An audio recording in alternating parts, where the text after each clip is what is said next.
The winter of 2025 through 26 is fast approaching as of this video's post date. This year has been known to have unusual and extreme weather and natural disasters, especially in the United States, where I call home. And from indications by weather bureaus around the world, alongside a gut feeling I just can't shake, this winter will be no different. Because of this, I decided to make this video in an attempt to keep you guys safe. Because while many see winter as a gentle and calm season, the truth is that winter can kill. And that's what we're gonna discuss today. In this video, we'll go over the various dangers winter weather can bring to your doorstep. I'll start with the dangers I feel people don't think enough about, before moving on to the ones most people are thinking of.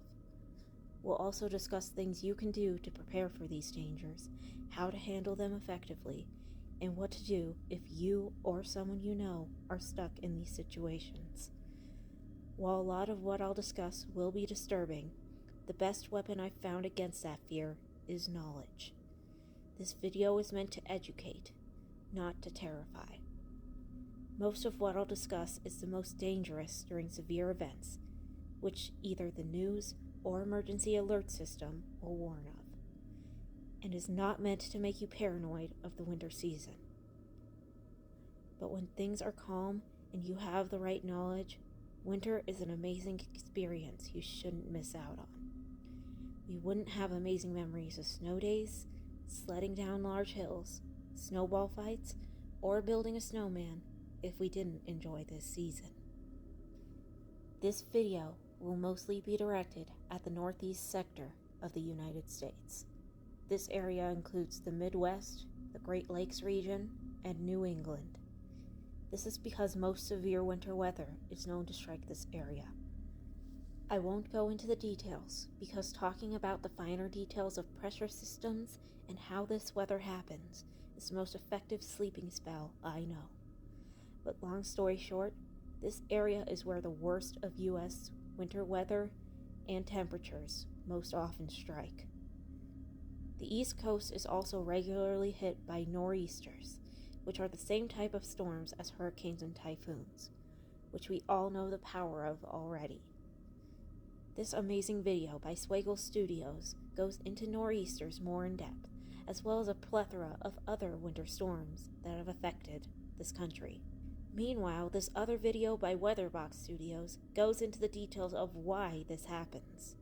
Just proceed with coffee, because, again, it's a sleeping spell for most. However, this video isn't just meant for Americans in the Northeast sector, because extreme winter weather can strike anywhere. Countries closer to the poles like Canada and Russia deal with even more extreme winter conditions. Countries like Japan are also known to get insane snow. The Northwest can sometimes get insane snow as well. The Southeast is supposed to be ground zero for the worst weather this winter, and even areas close to the equator can see severe winter weather under certain conditions. And when that happens, those areas can be caught off guard and unprepared. A recent example is the 2021 Texas deep freeze. While most of you knew what you were getting into with the thumbnail, I still want to say this before we start. This video will discuss sensitive details and topics that may be disturbing to some viewers. Viewer discretion is advised, especially for segment number 1.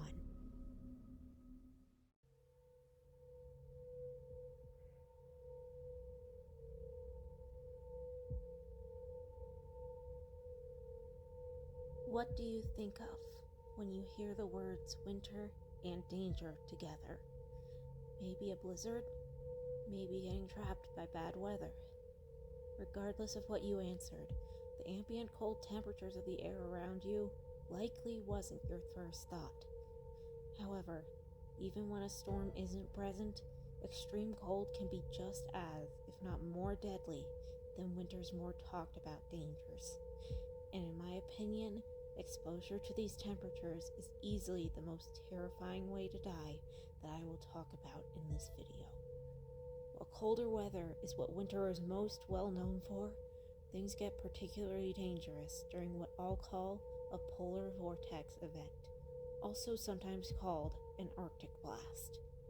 Again, I'll spare you the boring science-y explanation as to why, but long story short, air from the poles comes down to lower latitudes, sometimes to extreme levels if warm air disrupts the polar vortex and causes the cold air to spill out. During these Arctic blasts, temperatures can plunge well below average, even reaching as low as the 30s below zero. And that doesn't account for the wind chill that can make temperatures feel much colder. Polar vortex disruptions are also the main cause behind freak snowstorms in unusual places, like the Texas deep freeze I mentioned earlier. Of course, things are a bit more complicated than I described, but that's the basic gist of it. One or two of these cold waves strike the US every winter, some worse than others. But when one strikes, you don't want to be outside for long periods, because there are two ways those frigid temps can kill you: hypothermia and frostbite. We'll start with what I consider the more dangerous of the two: hypothermia. And to truly paint a picture of how dangerous it is, I want to tell you a true story from my life, which takes us back to 3 years ago. The year is 2022. There's a bit of setup to this I'll explain before we get into the meat of it. If you want to skip it, though some things won't make sense if you do, skip to this timestamp here. So like I said, this all starts 3 years ago. And I'll be honest, I was probably in the worst state I've ever been in. I was fresh off the trauma of being forced to leave Creighton University. Why did I name it? Well, I won't go into the details here, as that's not the main focus, and I have a whole art post linked in the description talking about the situation more in depth.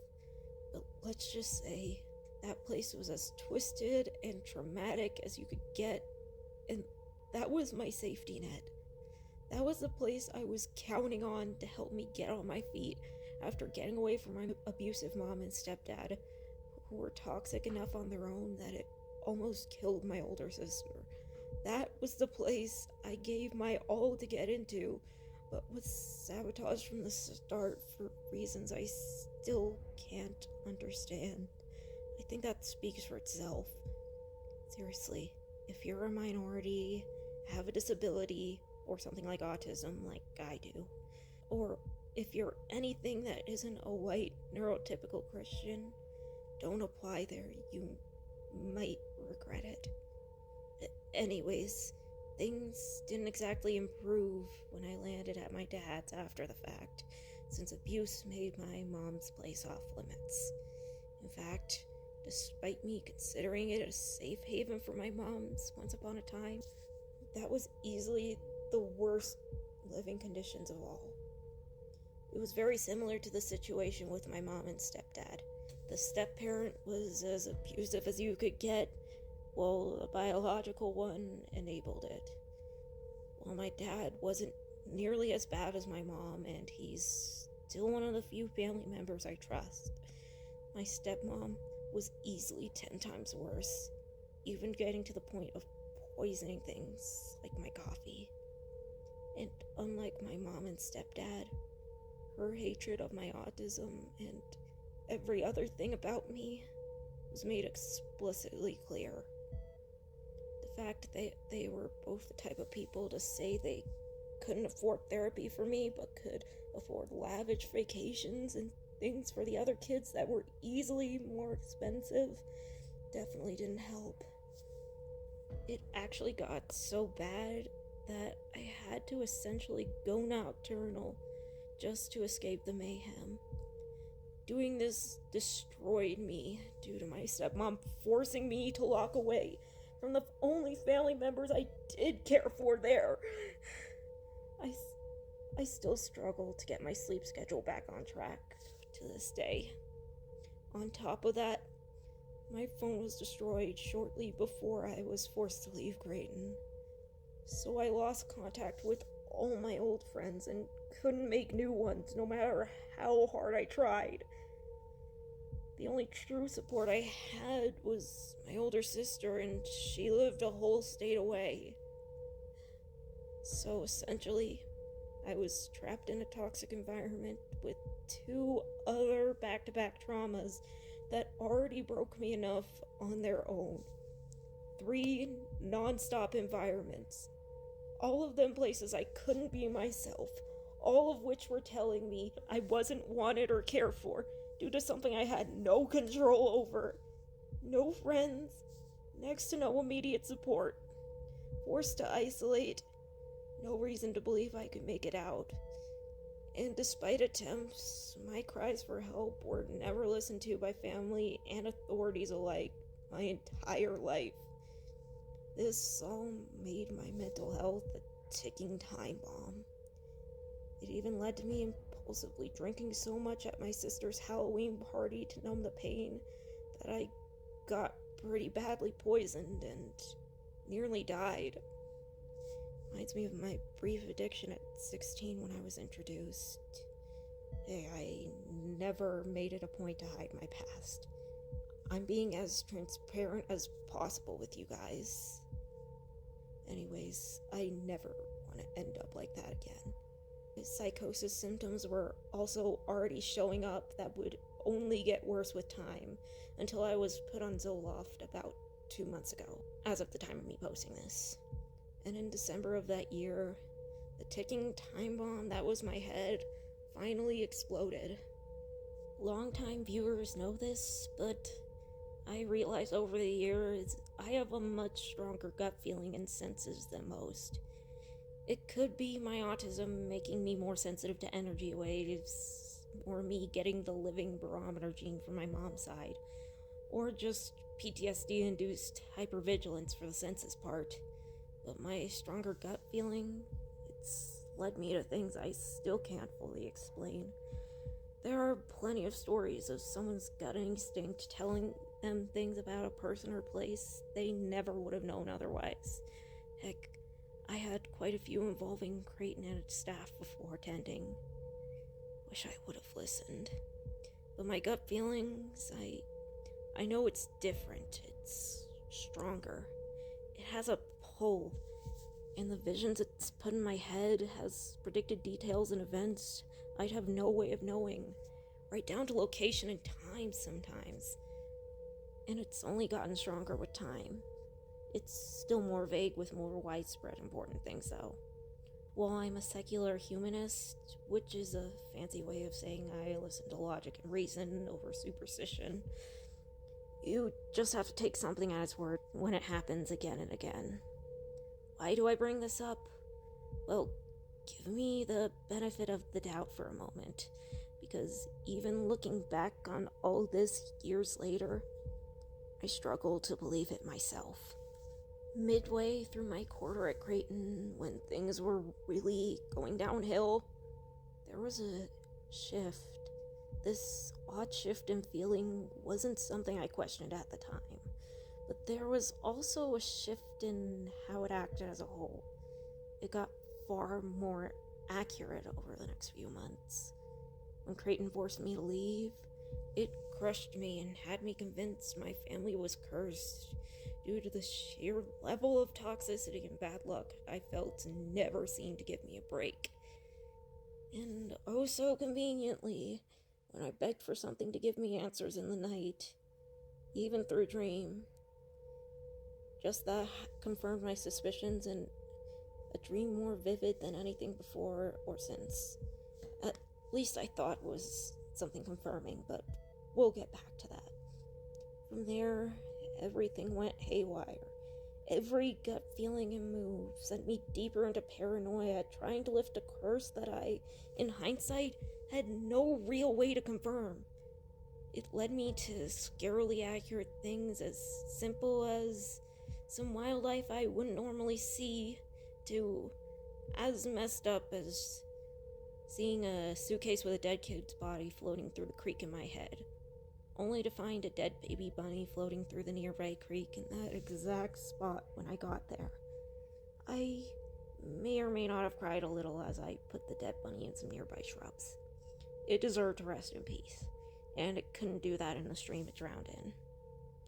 I became convinced some unseen higher power swooped in to save the day, especially since what Creighton did had all but destroyed my faith in modern Christianity. Once I experienced its prejudice firsthand, I noticed it everywhere and wanted no part in it. To this day, I'm still not aligned with any religion, just focusing on living my best life and being a good person, I guess like any person should. Anyways, this all led me deep into my gut's arms as I felt like I had nothing else to turn to. It was the one thing I could trust even when I couldn't trust others. The one thing that proved it could be there for me, at least in my eyes.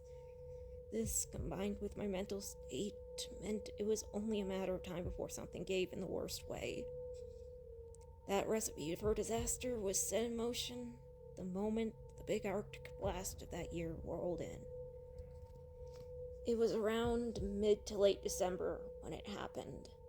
I was already at my lowest point yet, and many recent events also had me at rock bottom. I had been fired from my seasonal job, which my stepmom used as even more ammo against me. My family said they couldn't do anything major for my birthday around the same time, and I'm pretty sure I found out they were planning a big lavish vacation the whole time while they knew I was actively struggling around the same time, and they said that. Though I can't confirm the time of that last one, due to how much what happened next made things a blur. The trip was even originally out of the country before we failed to get passports in time. Anyways, I already explained the desperate state I was in and how under the thumb of my enhanced gut feeling I was. So when it led me out into the polar vortex outside, I didn't question it once. I remember vividly what it was like before I went out. It was like a voice I couldn't hear, but when I could feel in my bones.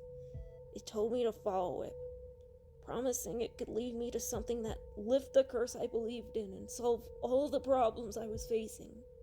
I could finally make this all end, save my family, stop all this pain. I also remember how much stronger it felt than normal, almost like this was a penultimate outcome. Normally, I'd refuse to go out in such weather and question something that seemed too good to be true. But as many people have said before, anyone put through enough trauma quickly gets a different kind of mindset. My dad was away at work, but I remember exactly how my stepmom responded when she saw me in winter gear, with the exception of gloves because we didn't have any, heading out. She didn't fight. She didn't try to stop me like any normal person would. She just said she hoped I didn't freeze and die outside, in a tone so sarcastic and conniving. I sometimes wonder if she wanted me to die out there.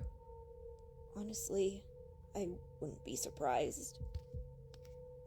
For context, at the time, my dad's side of the family lived close to St. Louis. And as I indicated at the start, that's in the area where stuff like Arctic blasts hit the hardest. I remember a temperature in the mid-30s below zero, and while that may have been the wind chill temp, the actual temp couldn't have been much warmer, considering my hair and eyelashes rose into clumps within minutes. In the couple of minutes it took to waddle through the deep snow that just fell and reach the creek my gut had led me down every time in the months before, both my eyelashes and hair were completely frozen over. However, I refused to touch the water. I may have been following blind, but I wasn't stupid. I remember an earlier incident when I was 15, when I tried to run away from my mom and stepdad's home. I walked through a river, and my feet and socks froze solid in just a minute or two. And that was comparatively mild. It wasn't even an Arctic blast, at least to what I can remember. Touching the water here in the super low temps would be suicide, and I knew it. It took me 20 minutes to find an alternate way across, during which hypothermia started to set in, but still I pushed on. The purpose kept me warm. I was saving my family and finding a way out of this, right? And I loved the many adventures I was sent on by these new gut feelings before this. My whole life, the thrill of exploring has been my best antidepressant. When I'm out exploring in the woods like I was, those were, and still are, pretty much the only times I feel like I can be myself and truly free. So what if my gut sent me out of my way, down alternate routes I didn't understand in this cold weather? It would all be worth it in the end, wouldn't it? So even as my body and throat hurt from the cold and my fingers turned from red to purple, I kept following my gut further and further from all I knew. It pretty much puppeted me further and further from home until I reached the location in question, where I found nothing. There was nothing there but snow and emptiness. What had I been following all this time? That's also when it dawned on me. I had no idea where I was. Being led solely down the river meant I had no clue of any roads or other ways back. And the meager energy I had from eating almost nothing but the cheapest junk food I could buy at my job after shifts was rapidly running out. I was already a little disoriented and wasn't tracking the way back. The landscape blended into each other because of all the snow, and I couldn't find my footsteps. I also didn't want to risk crossing the frozen creek again. I was lost, with no clue how to get back. From there, exact memories become a blur.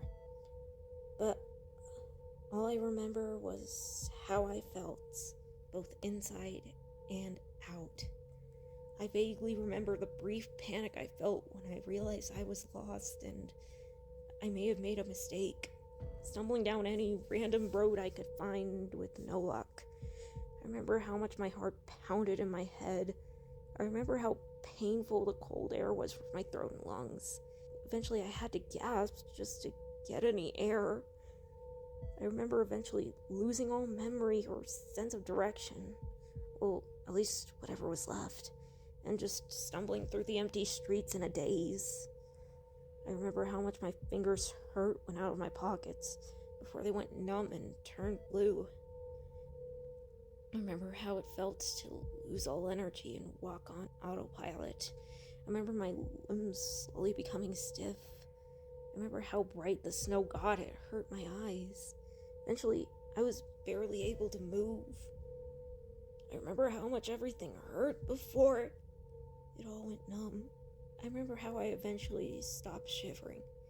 Well, I knew this was a bad sign. A part of me just didn't care anymore.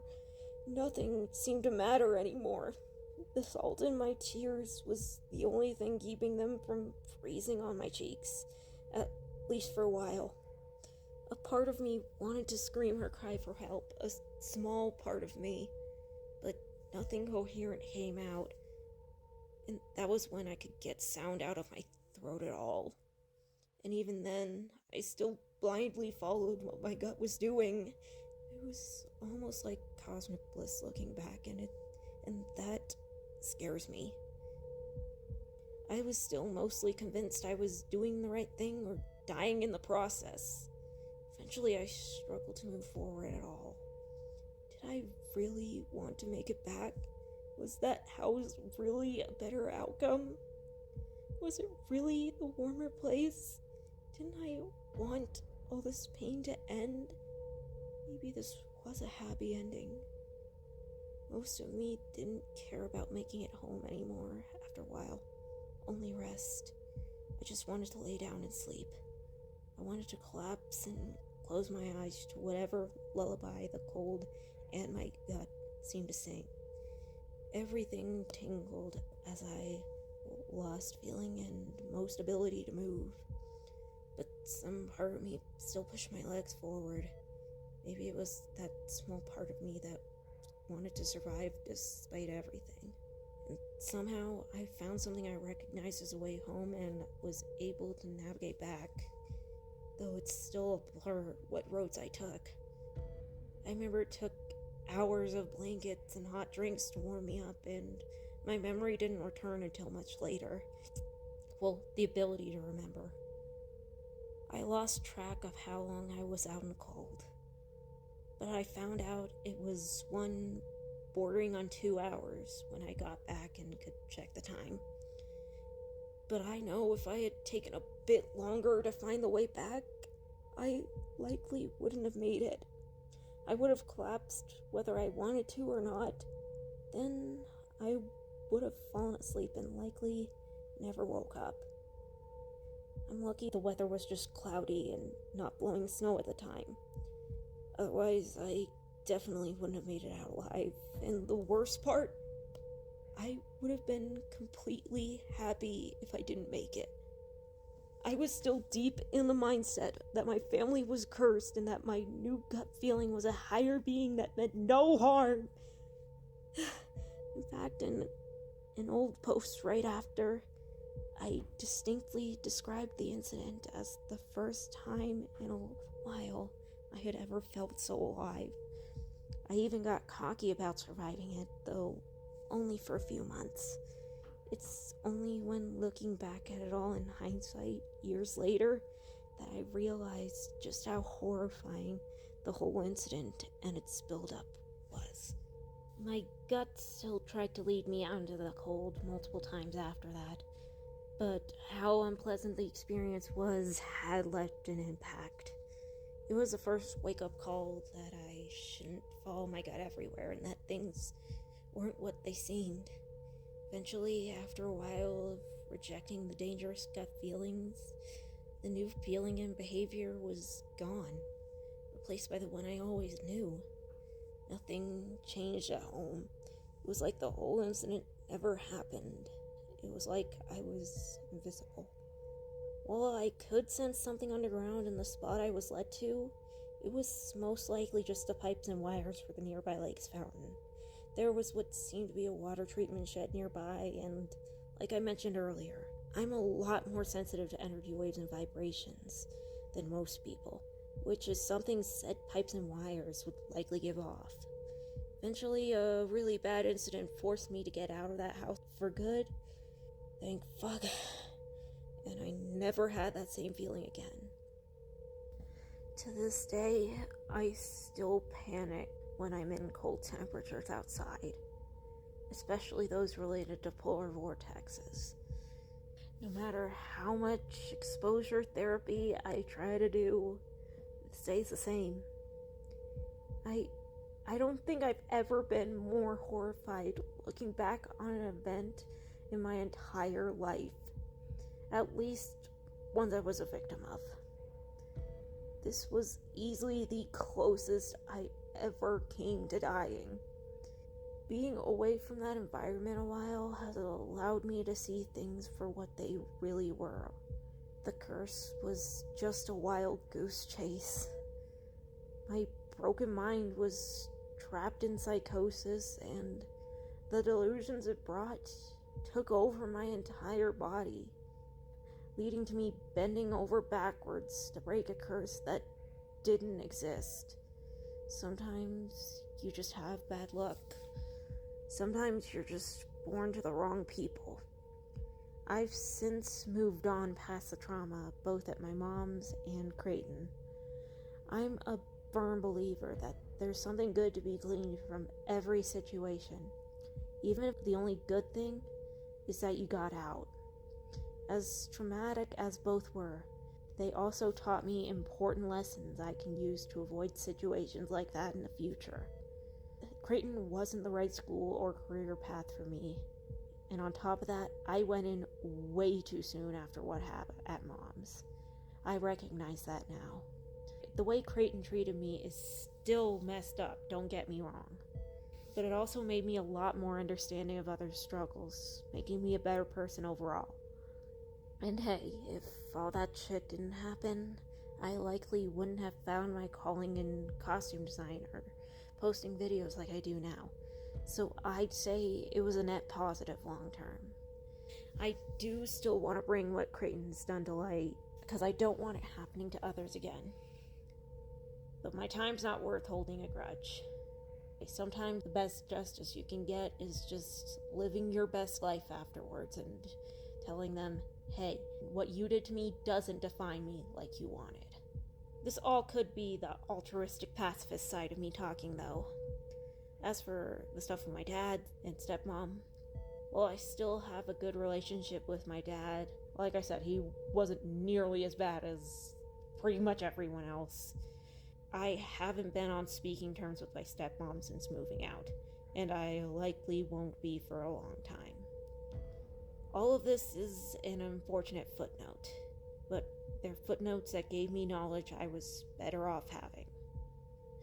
Though the things I was led to by my gut, and the fact everything seemed designed to put me in that paranoid box, makes me wonder sometimes.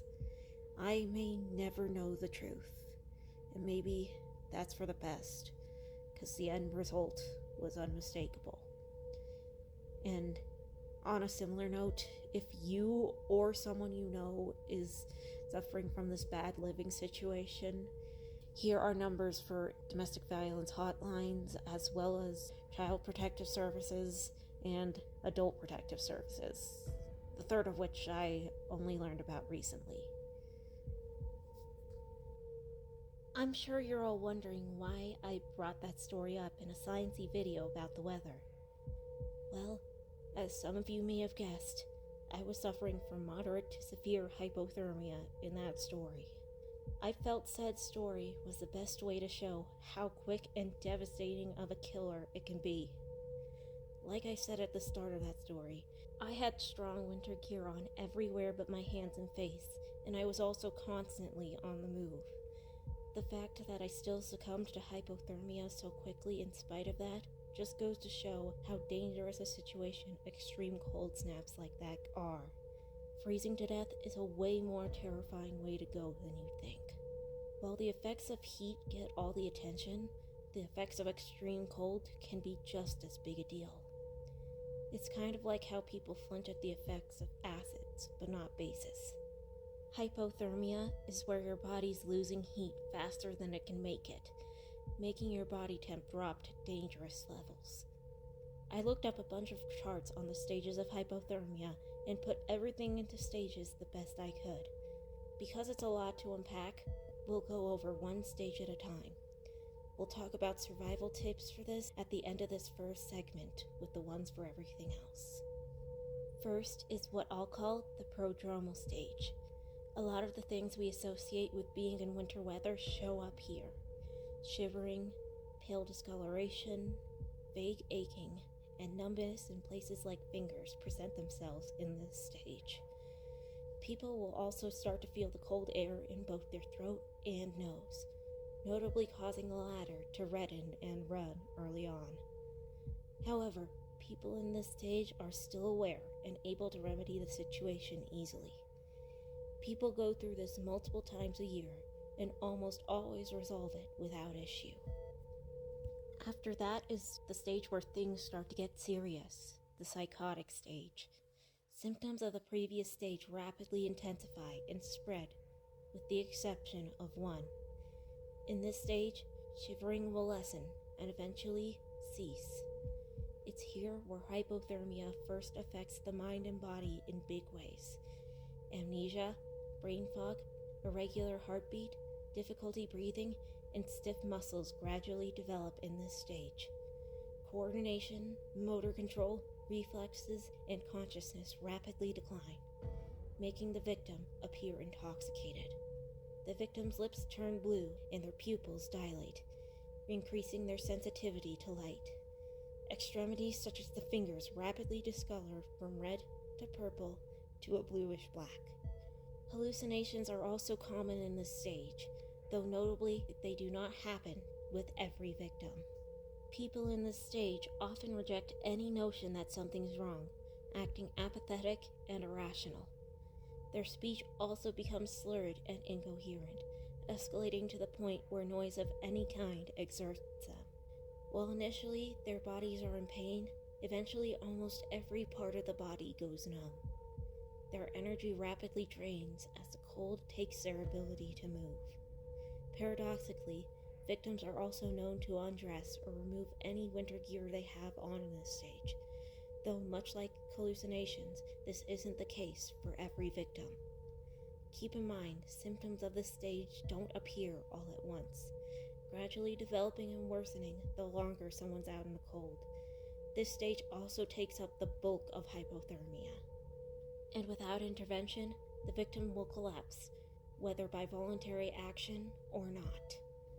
Finally, there's the paralytic stage, where the victim can no longer save themselves. While initially semi-conscious, they remain collapsed on the ground. Voluntary movement becomes next to impossible, and they'll remain where they fell. Reflexes and pain responses become non-existent, and their skin has been described as bluish-gray in color. Eventually, the victim falls unconscious and unresponsive. Vital signs like pulse and breathing rapidly drop to near undetectable levels, and the heartbeat becomes erratic, eventually leading to cardiac arrest.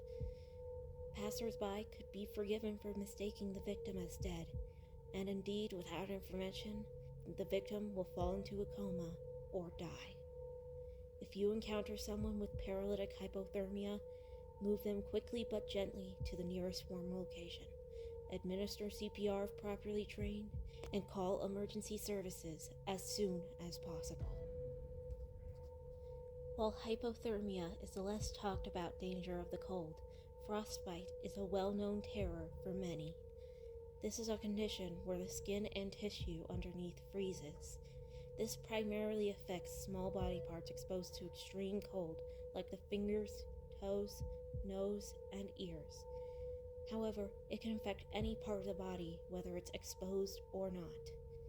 The dangerous thing about frostbite is that it numbs the nerves, meaning many don't realize they're frostbitten until it's too late. Any temperature or wind chill below freezing can cause frostbite, but the sub-zero temps of Arctic blasts can cause it within half an hour or less. It can also be worsened by certain other conditions, such as diabetes and malnutrition. Though, as you could guess from the story I told where I didn't get frostbite, it's not a given for every situation. There are also multiple stages of frostbite, which I found a great diagram to display. Once again, I'll describe each stage and their warning signs. After this, I'll go over some survival skills for both frostbite and hypothermia. Stage 1. Frostnip. This is a stage when your skin's just starting to freeze, causing temporary damage. Warning signs of this stage is the affected area turning a reddish purple or a lighter shade than your natural skin. The skin also feels cold to the touch, tingles, and is slightly painful. Because skin naturally turns reddish purple and cold when exposed for too long, this is arguably the easiest phase to miss. However, it's also the only stage where you can treat it yourself. Small and painful red bumps of inflamed skin may form around the area after the skin is warmed in this stage. This is normal for frostnip, and the bumps will heal on their own. Stage 2. Superficial frostbite. This is the stage where treating it yourself is no longer an option. In this stage, your skin will look pale, almost white, and will feel warm to the touch. Victims describe a tingling pain like pins and needles in this stage. This is because it's at this stage where the water in your cells starts freezing into ice crystals, killing them in the process. The affected area might also swell up and sting. When rewarmed, said area might have painful purple or blue blotches similar to bruises. The area may also blister within a day. Since your skin freezing kills it in this stage, it may also peel and behave similar to a sunburn. Stage 3. Deep frostbite. The most severe stage of frostbite, and the one most associated with it visually. In this stage, the affected skin will turn black and go numb. Big blisters will form on the area within a day or two. If occurring on a mobile body part like a finger, said area could become difficult to move normally, if at all. Deep frostbite is considered a medical emergency and requires immediate treatment. You might notice hard black coverings on the area in the days following. This is normal for deep frostbite, and they'll either fall off on their own or can be surgically removed. People with diabetes need to take special care to avoid this stage. Not only are they more susceptible, deep frostbite can also look very similar to a diabetic episode if it occurs on the fingers or toes, potentially causing them to mistake one for the other. So if you have diabetes and live in areas of extreme cold, be prepared for both scenarios. It could be a matter of life or death.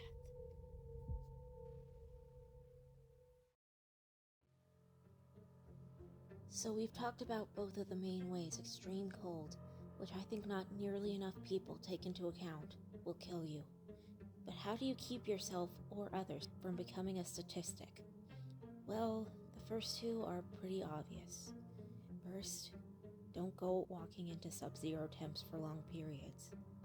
You'll most likely die. 2, always wear winter gear outside. While it won't completely prevent either hypothermia or frostbite, it will make it harder to be affected by them. If you have kids playing outside during an Arctic blast, keep a close eye on them and check on them, at most, every half hour. Again, things like frostbite aren't guaranteed. Again, I was out for over an hour in sub-zero temps with exposed hands and face and didn't get anything. But it's always good to be prepared. Make sure to have things like coats and blankets on standby, especially if you live in a trailer park or anywhere with poor insulation.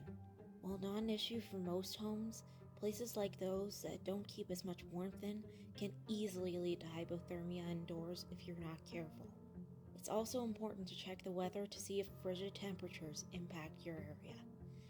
And if something like a dangerous Arctic blast comes in, there's a type of emergency alert that'll be broadcast to warn the area. And that alert is the extreme cold warning. It's important to have a battery-powered radio that can tune to weather channels, as alerts like this are not always broadcast to people's phones or TVs. The following clip is an example of an extreme cold warning broadcasted earlier this year in the area surrounding Nebraska. This is an extreme cold bulletin for the following areas in Wyoming: Central Laramie County, East Laramie County, East Platte County, and Goshen County, and the following areas in Nebraska: Banner, Kimball, and Scotts Bluff. What? Very cold wind chill values around 30 below zero. Where? In Nebraska: Banner County, Cheyenne County, Kimball County, and Scotts Bluff County. In Wyoming: Central Laramie County, East Laramie County, East Platte County, and Goshen County. When? From 11 p.m. this evening to 2 p.m. Mountain Standard Time Monday. The following impacts are expected. Frostbite and hypothermia will occur if unprotected skin is exposed to these temperatures. Keep pets indoors as much as possible. Make sure outdoor animals have a warm, dry shelter, food, and unfrozen water.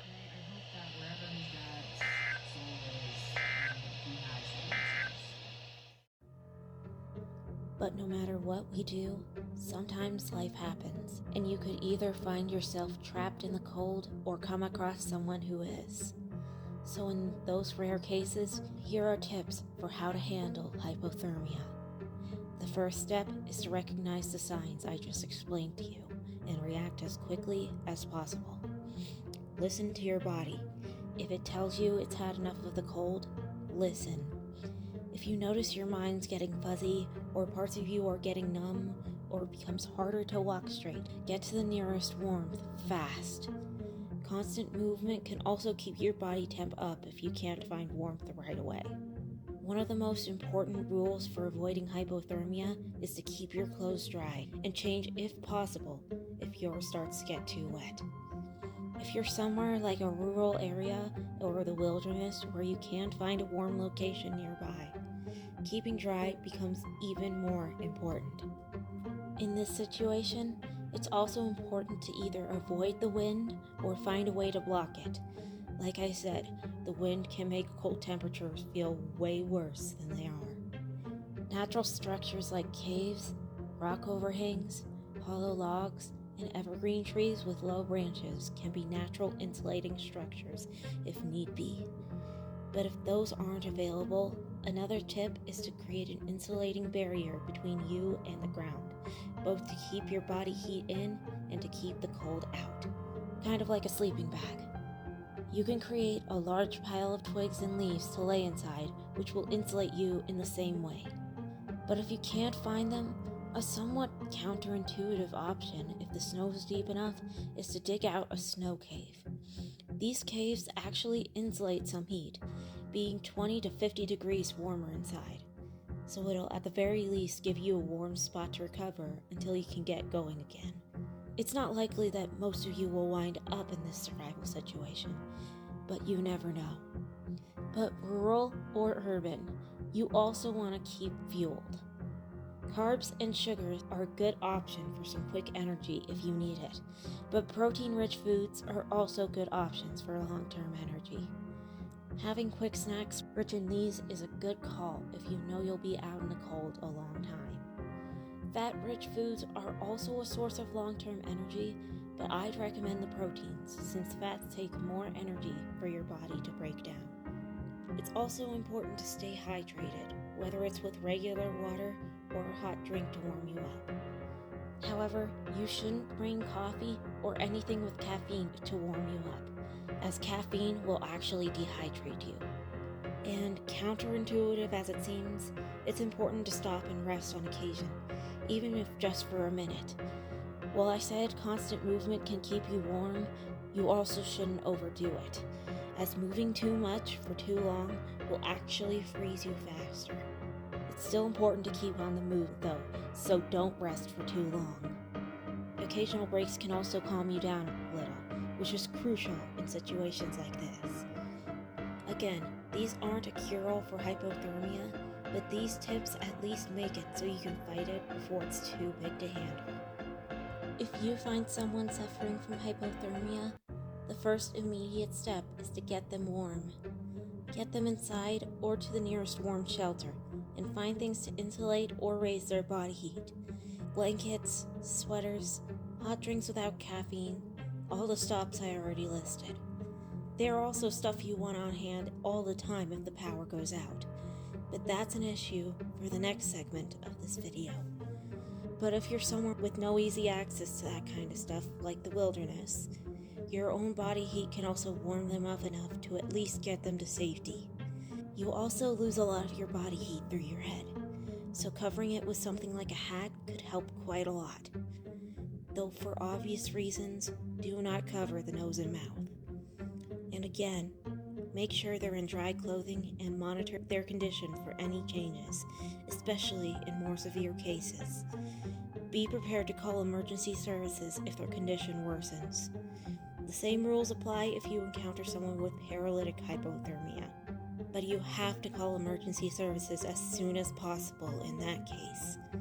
If the person is or becomes unresponsive, get help right away and make sure they can breathe.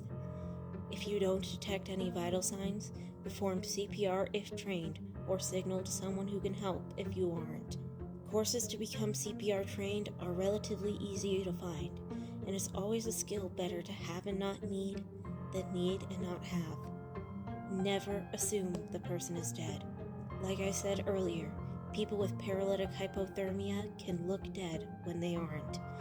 And above all else, make sure emergency services are called. Unless you worked as an EMT in the past, they'll know far more about the situation than you do. Tips for handling frostbite, by comparison, are much more brief. This is because frostbite isn't a deadly condition in itself, but the things it can lead to, such as necrosis and permanent nerve and muscle damage, can have devastating effects on the body. And like I said, this is something more than likely you'll have to get medical help for. Only frost nip is something you can handle at home, and even then, it's still recommended to see a doctor after the fact. If you or someone you know have frost nip, run the area under lukewarm water for a few minutes to warm the skin up. You don't want to use hot water though. Frost-nipped skin is very sensitive to temperature changes, and using hot water can cause even more damage and make things worse. As for legitimate frostbite, 3 words: hospital, hospital, hospital. Legitimate frostbite is a major issue you can't solve on your own, so it's important to get medical help as soon as possible if you can. Like I said, untreated frostbite can damage tissues, joints, and nerves, and can even kill affected areas, possibly resulting in doctors having to amputate the affected area. Anyways, keep all these tips in mind, and you can face extreme cold without worries. Though, I genuinely hope you're never a victim of this, because it's one of the things that's one of the hardest situations to get out alive.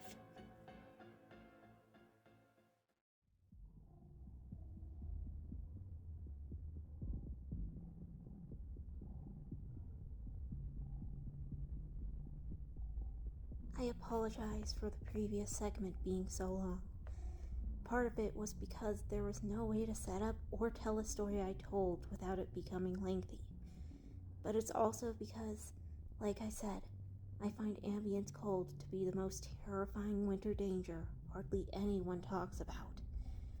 I won't waste your time any longer, so we'll go right into the next danger I'll discuss: ice. While more understood, there are more ways ice can harm or kill than the ways that likely come to your mind. Starting off, we have a popular winter image in the minds of many: a frozen lake. Some people love the water, some people hate it. I've recently come to appreciate being on the water more after getting into kayaking, and people skating or playing on the ice of a frozen lake is a common scene in winter products. However, there's a reason that's not a frequent real-world sight today, and a lot of you can probably guess what that reason is. Falling through thin ice has more dangers than the obvious one of drowning. If you've ever gone into a pool and stood outside right after, especially on a windy day, you already know how rapidly being wet or in water can cool you down. We already discussed hypothermia in the previous segment of this video. We also discussed how you want to keep dry at all costs, and this is a key reason why. Because when submerged in ice cold water, especially suddenly, your body temperature drops many times faster than if it was exposed to air. This can very quickly become fatal, but there's another immediate risk if you fall into frozen water. Because of how cold the water is around you, falling in can trigger cold water shock within moments. Unlike hypothermia, which takes a long time to take full effect, cold water shock is an immediate danger that can kill within minutes. Similar to hypothermia, this too has 3 crucial stages, which I'll refer to as the 3 C's. Stages of cold water shock go as follows. Critical stage. This stage occurs in the first 3 minutes after being submerged. As the name suggests, this stage is the most crucial one you have to take action in order to make it out alive. In this stage, you'll involuntarily gasp for breath the moment you hit the water, then hyperventilate as your lungs are sent into overdrive.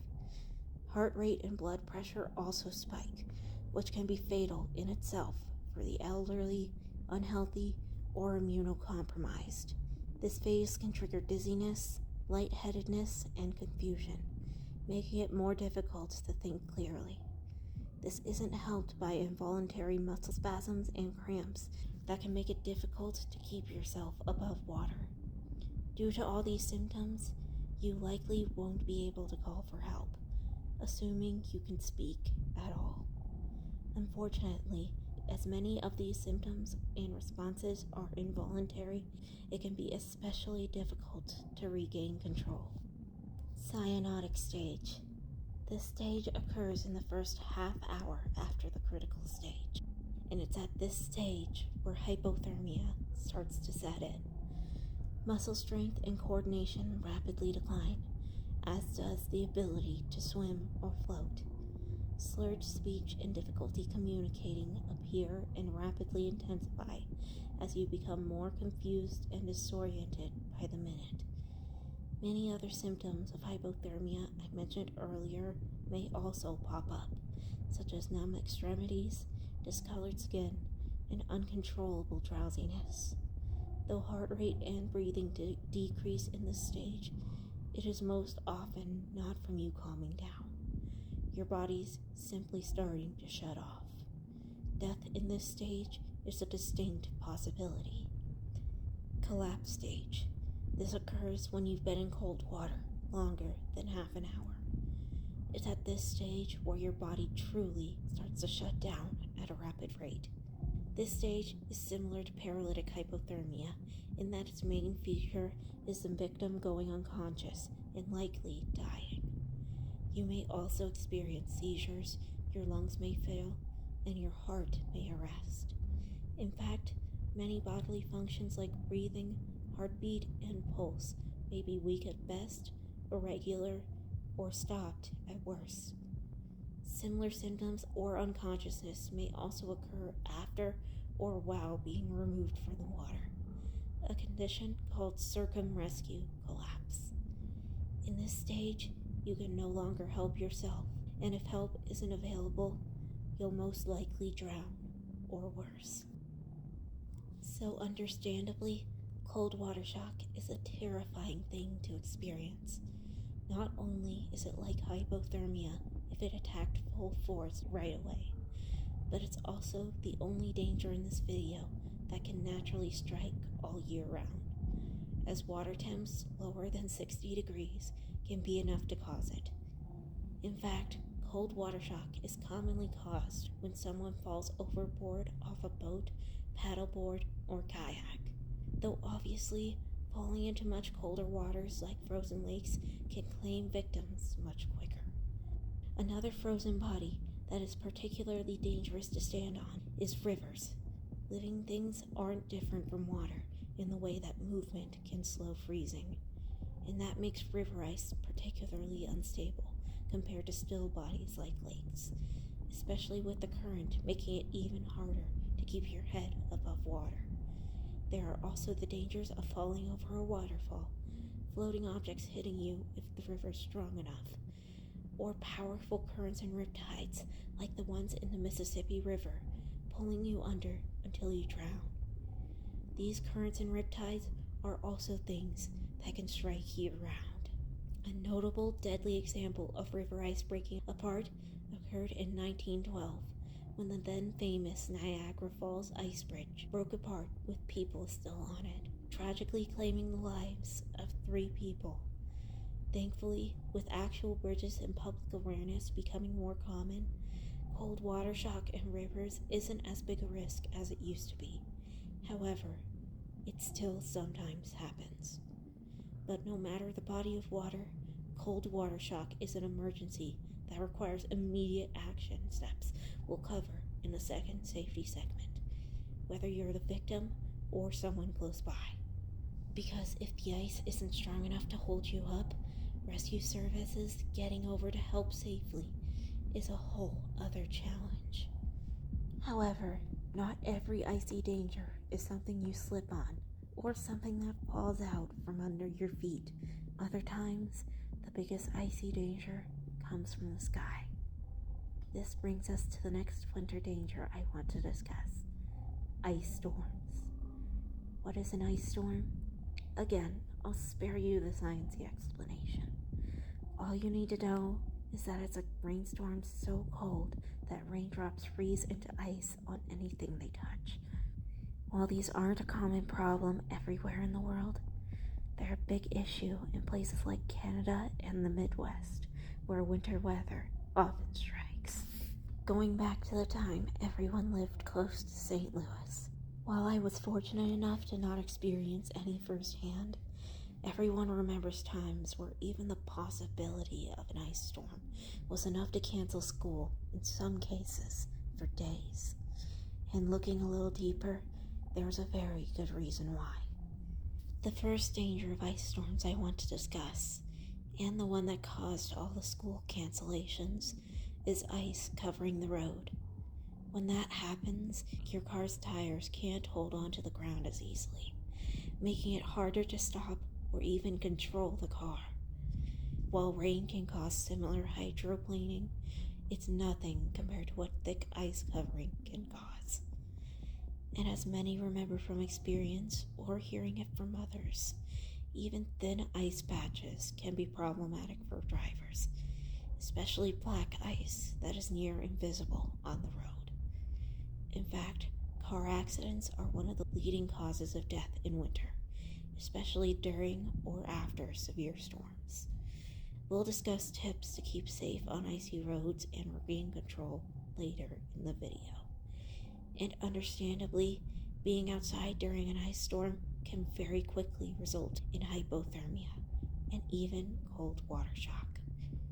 But like most of what I'll discuss, ice storms are far from just a ground level danger. Remember when I said the rain of ice storms froze on anything they touched? This can include things like trees, which can break under the weight and fall on anything below. But there's another upright object that can be dangerous far beyond itself when frozen over: power lines. The first, more widespread problem that can arise is one most have experienced at least once: power outages. You see, power lines can do crazy things in cold weather. They stiffen, they shake, and of course, they can become coated in ice that weighs them down. All this can cause power lines to short circuit, fail, or even break. Power can also be knocked out if one shaking power line hits another. Power outages can also originate from power plants due to freezing equipment, fuel shortages, or simply because power is being used up faster than it can be generated.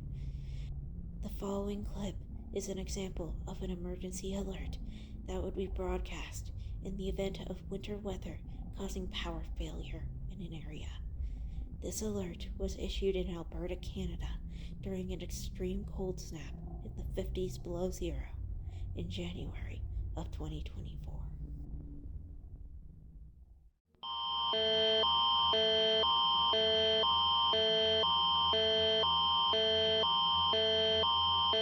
This is an Alberta emergency alert issued by the Alberta Emergency Management Agency. This alert is in effect for Alberta. Extreme cold resulting in high power demand has placed the Alberta grid at a high risk of rotating power outages this evening. Albertans are asked to immediately limit their electricity use to essential needs only. Turn off unnecessary lights and electrical appliances. Minimize the use of space heaters. Delay use of major power appliances. Delay charging electrical vehicles and plugging in block heaters. Cook with microwave instead of stove. For more information, visit the Alberta Electric System Operator website.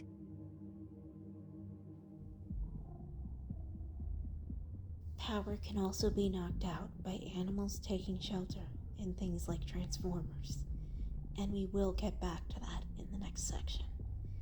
And of course, there's a risk I alluded to of the ice buildup breaking or bringing down lines from the weight alone, or something like a tree branch crashing into the line. In the direct area, this can electrify the ground and anything nearby. And if the line comes in contact with wood or vice versa, this can easily cause fires to break out.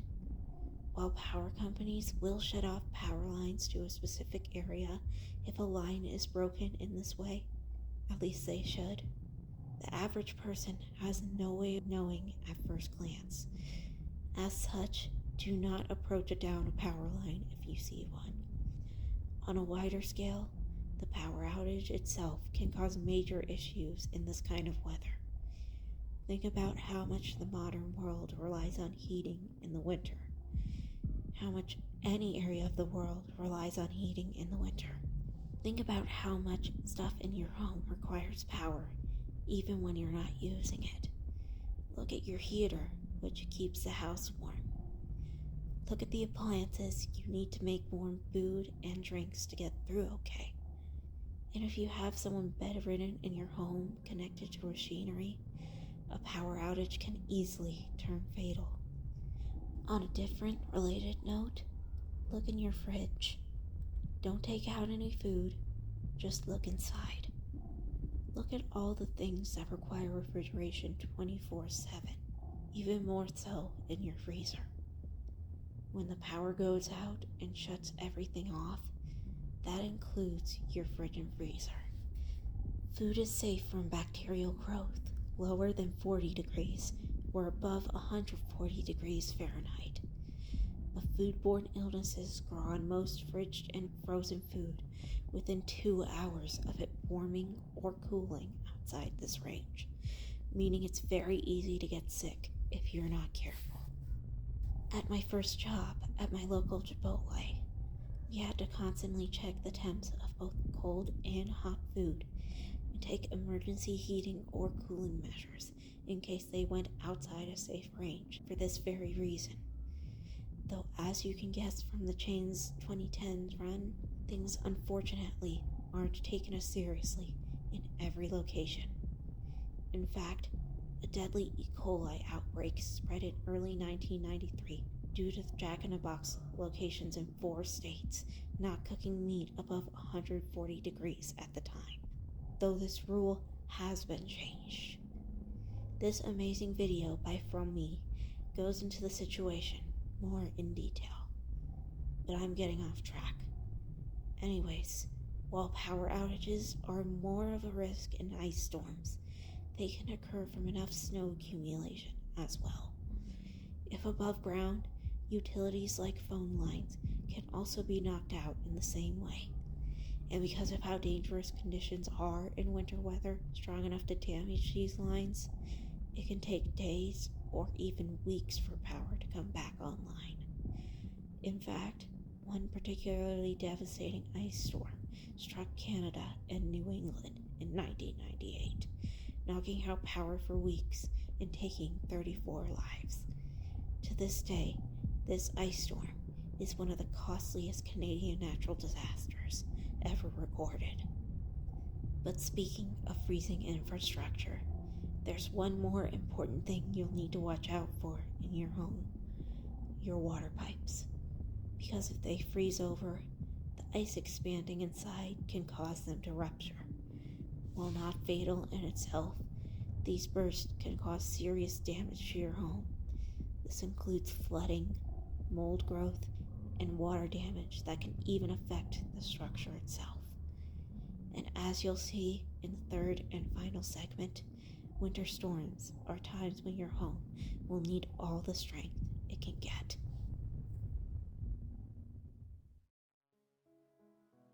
So we've talked about the ways ice can be dangerous in the winter. Now we've reached the part of this segment where I teach you how to stay safe when these dangers arise. Starting off, we're going to discuss 2 things I didn't bring up in this segment: slipping on ice and falling icicles. Both of these are well known by almost everyone, with easy avoidance methods that are mostly common sense. Hence why I didn't talk about these 2 earlier. However, I still felt like they were important to bring up here, especially for older viewers or anyone who can't get up after a fall as easily. That, and I know someone would be asking about them if I didn't bring them up. A lot of the advice for avoiding slipping on ice is standard.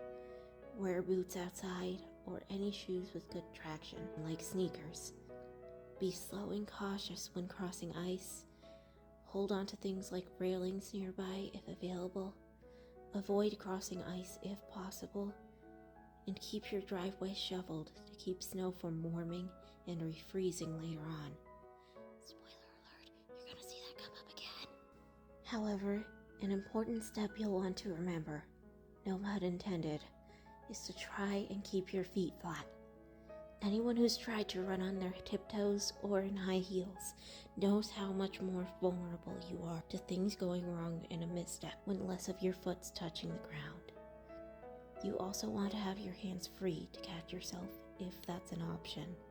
However, there's actually a special kind of walk you can do to make slipping even less likely. You can practice it at home right now. Stand with your legs slightly apart, bend your knees just a little, lean forward so your torso is over your feet, and take one shuffling step forward at a time, just like a penguin. Again, try and keep your feet flat and keep them on the ground as much as possible. In my humble experience, practicing at home while periodically screaming, "Knock, knock!" is thoroughly enjoyable. As for avoiding falling icicles, it's mostly a matter of avoiding ledges where they grow and being aware of your surroundings. Moving on to dangers we discussed in this segment, let's start with the frozen lake survivor glide. The best way to avoid falling into a frozen lake or river is to simply not step on one. It takes ice 4 inches thick or more to support a person's weight, and the average person has no idea how thick the ice is. Thankfully, like I said, bridges and common sense make incidents of this kind significantly rarer. However, for a select few, there are times where crossing the ice is the only available option. So if you're unfortunate enough to be one of those few, here are some tips for telling how thick the ice is. From a distance, signs of thin ice include darker ice patches, slush, and lighter colored or obvious cracks. If possible, work with local authorities to try and find an alternate route around. Check with local authorities to determine ice thickness if crossing is the only option for you. If you have the equipment on hand, you can check the ice thickness using an ice chisel or auger. Avoid any spot of the ice covered in snow. Not only can they conceal cracks in thin ice, but the ice may naturally be thinner underneath. Like I talked about with snow caves, snow can insulate a surprising amount of heat underneath and inside.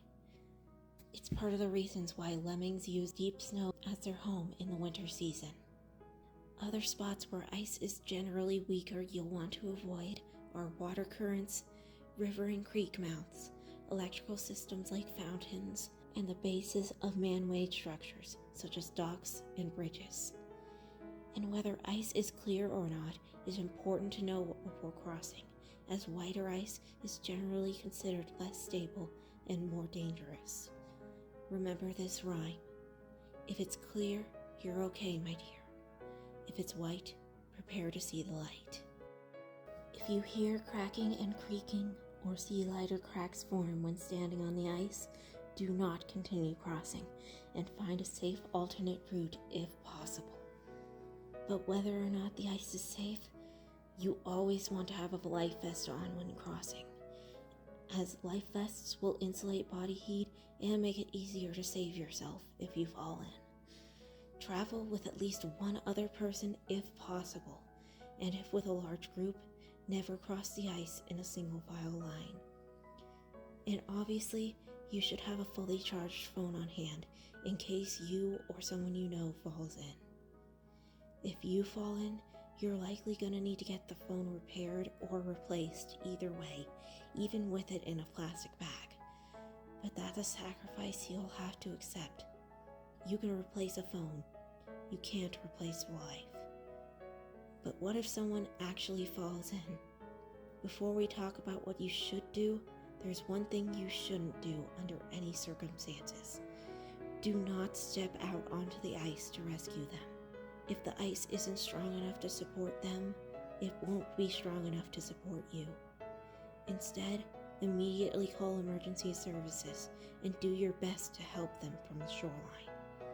The best way to do this is to try and grab an object for them to hold on to.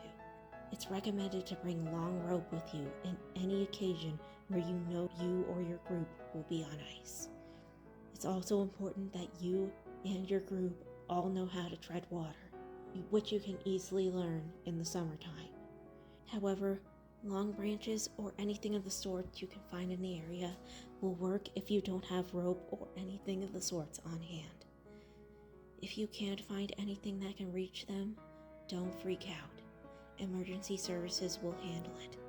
Speaking of which, emergency calls are designed on most phones to work even where regular texts and calls would fail. So unless you're in a true dead zone, you have nothing to worry about. But if your group is going into a dead zone, make sure everyone has life vests and knows how to save themselves and tread water if they fall into ice. Speaking of which, here's how to save yourself if you fall into a frozen lake or river. A frequent bit of advice you'll hear for saving yourself in any disaster is to stay calm. But in this case, that's not advice you'll want to keep in mind. While it's important to keep a clear head, the immediate symptoms of cold water shock are involuntary and force your body into panic. Saying to stay calm here is like telling someone being attacked by a rabid animal to stop screaming. However, an important piece of advice to keep in mind that actually does help is to get in a horizontal position, obviously above the ice. Grab the ice with your hands as best you can to keep your body above water, and kick your legs to get yourself parallel to the ice. Many also say to use your ice picks to grab the ice better if you have them, but not many are going to have those in their hands or think well enough to use them properly when they fall in. After you're horizontal, army crawl or roll out of the water in seal-like motions from the spot you fell in and on the strongest ice in the area. Use your forearms or elbows to pull yourself up. Do not try to take your body out all at once or too fast. Once you're out of the water, don't try and stand up until you're a safe distance away from where you fell in. This could result in you falling in again, especially in the immediate area around where you did the first time. Once on the shore, all standard rules for dealing with hypothermia apply. Find heat sources to gradually warm yourself up, remove wet clothes if possible, do your best to get dry, and make sure emergency services are contacted and know the general area where you are. In terms of ice storms, there are multiple smaller safety segments we'll have to cover. Generally, you want to avoid being outside or driving during an ice storm. Normally, the best advice is to avoid ice patches as best you can when driving in winter, but that's next to impossible during or after an ice storm. If you see someone outside during an ice storm, make sure they get inside or under cover. Then follow all standard procedures for hypothermia. If you do have to drive on the road during or after an ice storm for whatever reason, here's what to do to keep yourself safe. For one, you'll need to make sure your tires can grip the road as much as possible. Putting chains on your tires and making sure they're inflated and not worn down are both straightforward steps. In general, you want to have your tires replaced every 6 to 10 years, or if they have any serious damage, such as cracks or bulges. A general test for if you need to replace your tires or if they've gotten worn down in the US is the penny test. Basically, insert a penny into one of the treads head first, and if the top of Lincoln's head is showing, you need to replace the tires. I know this isn't super helpful for most of the world, but that's a good guideline for where most of the winter weather is likely going to strike. Depending on what car you drive, loading stuff in the trunk before you take off can also keep a grip on the road. And when driving, the name of the game is to take it slow. Slower speed, slower turns and movements, slower stopping and accelerating, the works. And don't rage with drivers if you think they're going too slow during or after an ice storm. In this situation, it's better to be overly safe than not safe enough. You also want to make sure there's a safe distance between your car and others in case you or they lose control. Speaking of which, you should never use cruise control and should stay in lower gears, especially when going downhill. You also want to take special care on bridges and overpasses, as those freeze over quicker than surrounding roads. And if you do lose control and or swerve, stay calm, gradually put on the brakes, and turn the direction the back of your car is swerving. For example, if your car swerves to the left, you'll want to slowly turn to the right, since that's where the back of your car will be turning. And above all, be aware of other drivers and make sure they can see you. You have no idea what others will do on the road, so you must treat them with the utmost caution. In terms of power outages, there's not much you can do directly to prevent them. You can use less electricity during severe winter weather, but weather and the people it impacts are inherently unpredictable. I once saw power and window panes knocked out in school just from winds being stronger than usual. So there's no guarantee that using less power will work. You can also get a backup generator so your home will still have power if the grid fails, but that's not something the average viewer of this video can afford to get. But while you can't prevent power outages, you can prepare. Make sure you're well stocked on water bottles and food that doesn't need refrigeration, such as canned goods. And this should be obvious, but make sure they're not somewhere like the garage where they can easily freeze. You also want to have things like flashlights on hand to see in the dark once night falls. Power outages like this are another situation where you'll need things like blankets and jackets to stay warm. Most modern homes don't have fireplaces, and most modern families don't have firewood, so you'll need all the ways to stay warm you can get in case heating goes out. Make sure at least one phone is fully charged before an ice storm strikes so you can call for help if need be. And again, battery-powered radios that can tune into weather channels are a must-have in situations like this. If a dangerous ice storm is coming in, it will be something they warn about, similar to the extreme cold warning in the last segment and the cold snap power outage warning in this one. Here is an example of an ice storm warning broadcast to Tulsa, Oklahoma in January of 2017.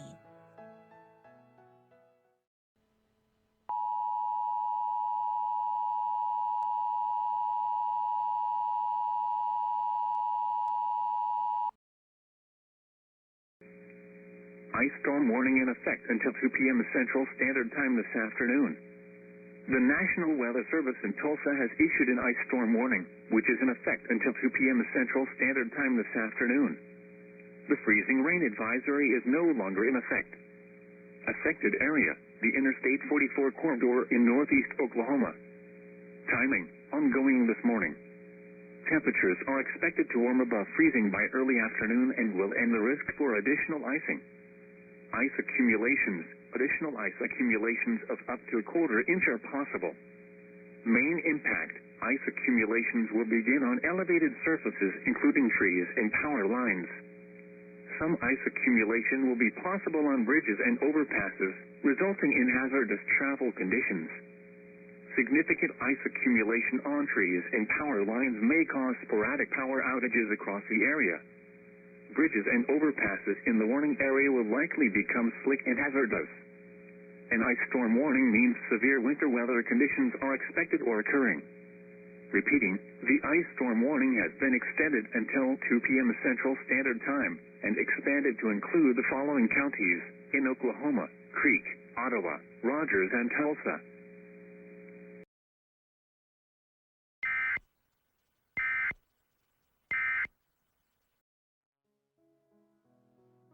But what if you're in the immediate area of a power line when or after it falls? Here's what you'll want to do. If you're in your car when you come across a downed power line, or if the line falls on the car or in its general area, Do not exit the vehicle unless another hazard forces you to evacuate.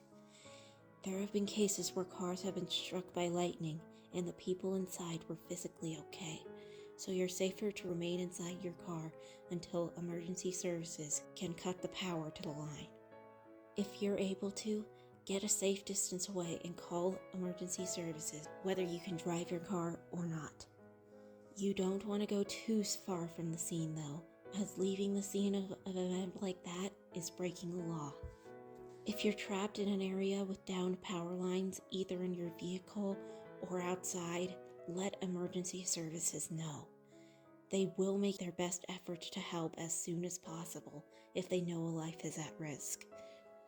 When leaving the house in winter weather, wear thick boots that can't conduct electricity easy. It likely won't help that much for voltage this strong, but it's better than nothing. Power lines may also show zero outward signs of being energized, so always assume a downed power line is charged and keep at least 33 feet away, or the length of a school bus for those who need an image. You have no reason to touch a downed power line or anything in the immediate area if you're not a bird, and even then, they can only do so with their feet. There have been cases where the voltage and heat of downed power lines was enough to melt through concrete. If you're out in the open near the line, or in a situation where something like fire prevents you from staying in your car, you're gonna want to jump as far as you can from your car and or the line. You're also gonna want to try and keep your feet together when you jump. Because electricity travels in waves that get weaker from the source, similar to if you dropped a rock into water, having your feet spread out can lead to you stepping in areas with two different current strengths. Electricity is similar to water in that it naturally moves where there's less of itself. So high to low, that electricity will want to move away. And since your body would be the quickest route to lower energy, use your imagination. For some reason, mine always goes to beef jerky. This is another occasion where the Pingu Shuffle is ideal if you're unable to jump for whatever reason, such as mobility issues. And above all, make sure emergency services are called, especially if another person is in the direct area of the downed line. Do not try to save them yourself. You'll most likely get electrocuted as well. If refrigeration is knocked out in your home, you might think you can just stick perishables outside to keep them cold. I thought that myself for a while before researching for making this video. But things aren't that simple. Because temperatures fluctuate so much, this can actually damage your food, similar to how it creates potholes in roads. In fact, outside temperatures can cause unpredictable effects, like freezing things that have to be fridged, or not keeping things frozen that need to be. And if food's not properly secured outside, animals and microbes can easily get to them. So it's generally not a good idea to keep food outside in the winter when power's knocked out. While you can use it for temporary storage if need be, it should definitely be a last resort. The obvious answer to you and the actual right answer aren't always the same thing.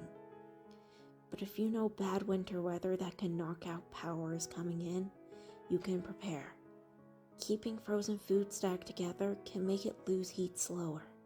But another technique to keep food cold faster is to put jugs of frozen water in the fridge and freezer around them. While there is limited space to freeze jugs in most freezers, you can leave them outside to freeze if cold temps last for long enough. For the first few hours after power goes out, you want to keep the fridge and freezer closed. A fridge can insulate cold for up to 4 hours, and a freezer can insulate it for up to 48, depending on how much food is inside. The more food inside the freezer, the longer the cold will last. It's also recommended to have thermometers in your fridge and freezer if they're not installed in the fridge already by default. That way you can reliably check the temperature inside. But like I said, many power outages can last for far longer than a few hours. So it's also recommended to have coolers filled with ice on hand if you know a power outage is likely. Dry ice is a good option if you don't want it to freeze as easy, but you have to take special care to handle them, as they can lead to toxic carbon dioxide fumes or serious damage to skin and tissue if you handle it with your bare hands. Regularly check food temperatures after the 4-hour mark and move any perishables to the coolers if they get above 40 degrees. If you have a cold garage, you can keep the coolers in this area to prevent heat loss. Going back to the Chipotle job I mentioned earlier, a technique we used when cold food got above this safe temperature was taking it out and putting the tub in a larger one of ice water until it was at a safe temp again. This won't be easy to assemble or usable for every perishable food, but you do have the option. Generally though, you want to try and use up the perishables quickly in a power outage. Cool, cook, or consume. Throw out food that's been at 40 degrees or above for 2 hours or more, and check which foods can be safely refrozen. Any frozen food below 40 degrees is fair game for this. And above all, if you suspect a food may have been 40 degrees or above for 2 hours or more, do not taste test it to make sure it's safe. Trust me, you'll thank me later. And like I said, make sure you have shelf-stable food on standby that doesn't need to be fridged or frozen. The food in your robotic cool box will only last so long. Trying to keep your pipes from freezing is relatively straightforward by comparison. Just have your faucets running at a drip. Like I said, movement of any kind and speed can keep water from freezing as easily. You also want to make sure any pipes against an outside wall or anywhere unheated, like the ones under your sink or in the garage, are properly insulated. Something as simple as opening a cabinet or appliance door where the pipes are can do this quite well, as that'll allow warm air to circulate. Although heat tape and wrapping pipes in protective foam are also ideal choices. You can easily find these at your local hardware store or any kind of store like Lowe's or Home Depot. You also want to make sure outdoor pipes like the garden hose aren't running, but people don't tend to use those often in winter last time I checked. Though if things are warm for a few days and suddenly cold winter weather comes in without warning, you will need to be aware of this. If you're leaving your house for a long period of time in freezing weather, shut off the water supply to your home and make sure all faucets are open so water can still drip. On topic, off topic, it's also important to warm your car up by letting it run in park for 30 seconds to a few minutes before taking off, depending on the temperature outside. Not doing this can lead to damage to the car in multiple ways I have next to no skill in teaching. I'm a creator, not a mechanic. Anyways, using these tips, you can keep yourself and your home safe from encroaching ice. Frozen dangers might trigger fear in many, but they're dangers you can easily adapt to with the skills I just listed to diminish said fear. So now, I hope you feel confident to let it go.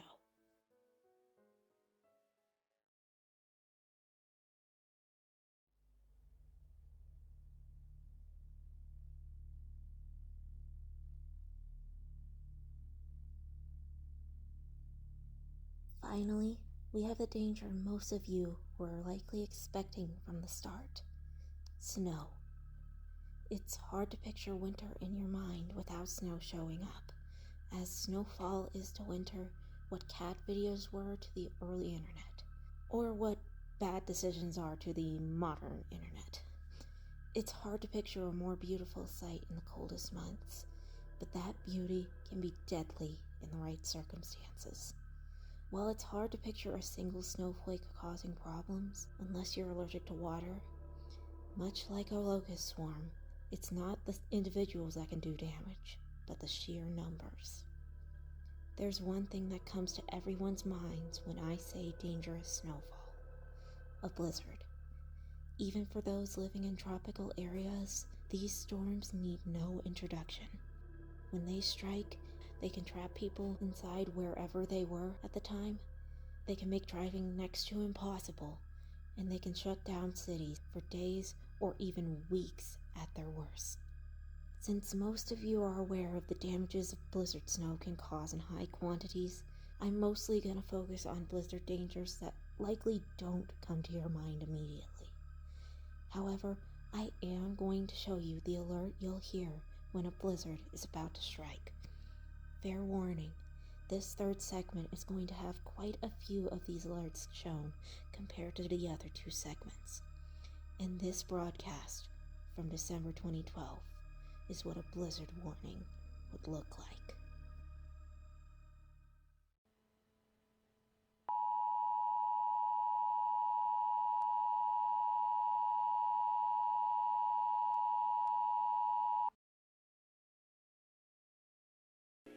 Here is information on a blizzard warning for the following counties in Wisconsin, Columbia, Dane, Green, Iowa, Lafayette, and Sauk. The National Weather Service in Milwaukee has issued a blizzard warning, which is in effect from noon to 6 p.m. Thursday. The blizzard watch is no longer in effect. A winter storm warning remains in effect from 6 p.m. this evening to noon Thursday. Timing for more significant snow will begin this evening and diminish Thursday afternoon and evening. Heaviest snow expected from tonight to about noon Thursday. Snow accumulations, 12 to 17 inches. Thinner snow with rates of 2 to 3 inches per hour may briefly occur. Winds, northeast 10 to 20 miles an hour tonight, becoming northwest 20 to 30 miles an hour on Thursday, with gusts at 35 to 45 miles an hour. Impacts, travel becoming difficult tonight, and continuing through Thursday evening. Significant blowing and drifting snow and potential for near zero visibility, whiteouts, and blizzard conditions Thursday afternoon and evening. A blizzard warning means severe winter weather conditions are expected or occurring. Falling and blowing snow with strong winds and poor visibilities are likely. This will lead to whiteout conditions, making travel extremely dangerous. Do not travel. If you must travel, have a winter survival kit with you. If you get stranded, stay with your vehicle.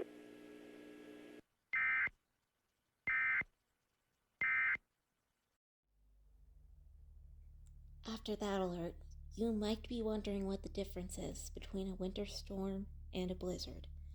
I wondered myself for a long time before making this, and Google searches hadn't helped too much before going in depth. And the answer is actually quite simple. Blizzards have winds at least 35 miles per hour and whiteout conditions constantly for at least 3 hours, while winter storms don't. Winter storms can still be life-threatening and can have strong winds and whiteout conditions, but they're nowhere near as constant or as extreme as what blizzards can unleash. And in case you were curious as to what a winter storm warning would look like, here's an example of one from Pennsylvania.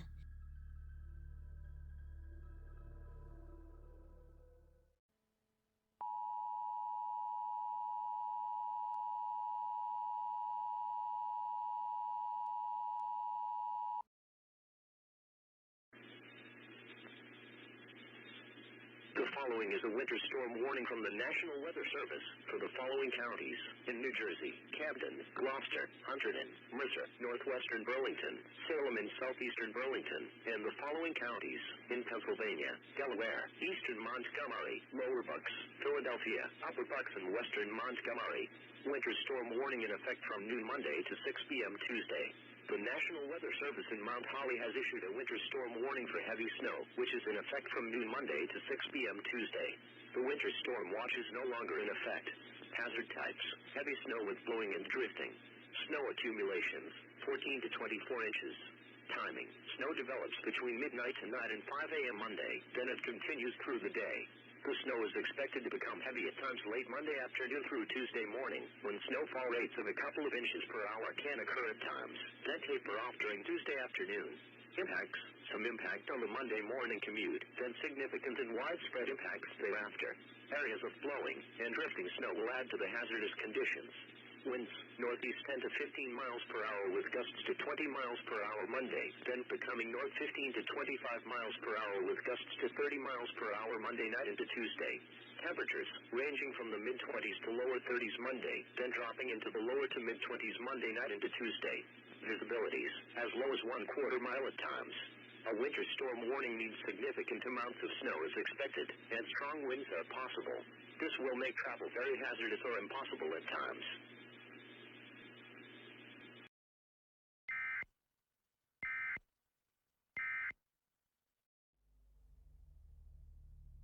As you can guess from both of these alerts, there are many different ways snowstorms can be dangerous. We discussed how cold winds can be dangerous from the wind chills they can produce, but that's not the only way high winds can be dangerous during blizzards and winter storms. For one, they can make whiteout conditions even worse than they'd normally be, but more on that later. Winter winds can also form snowdrifts several feet high, occasionally being large enough to cover entire homes and buildings. Obviously, this can trap people inside for days or weeks without an easy way out, but they can also cover up other important things like hydrants and trip hazards. While not fatal in itself, this can easily cause indirect deaths if a fire breaks out nearby, which is fairly common during wintertime, or if someone missteps wading through the snow. The snow hiding dangers is especially a risk to skiers and snowboarders in the form of tree wells, which are essentially natural pit traps made of snow around the trees. And by far the biggest risks of both these and snowdrifts come from when you're trapped underneath. Many people dig tunnels through snowdrifts if one traps them inside wherever they are. However, these tunnels can be very dangerous if they have a roof, especially if the snowdrift is in the tens of feet high. Snowdrifts can even collapse while you're trying to dig a path out. People can also fall into a snowdrift or tree well from above while standing on top. If you've ever tried to step on deep snow with normal footwear and immediately fell through, think about that. Obviously, being buried in the snow can quickly trigger hypothermia, but another pressing issue could kill you before the cold could even reach this point, because the sheer weight and amount of snow slamming into you can not only cause serious injuries, but it can also cause you to suffocate. Snowdrifts on mountains are also often a major contributor to avalanches, another winter danger well understood and feared. However, we'll get to avalanches later on in this segment. However, the high winds of blizzards and winter storms can cause more problems than just some big drifts. You know how I said high winds and whiteout conditions are what separates a winter storm from a blizzard? There's a reason I didn't mention heavy snow.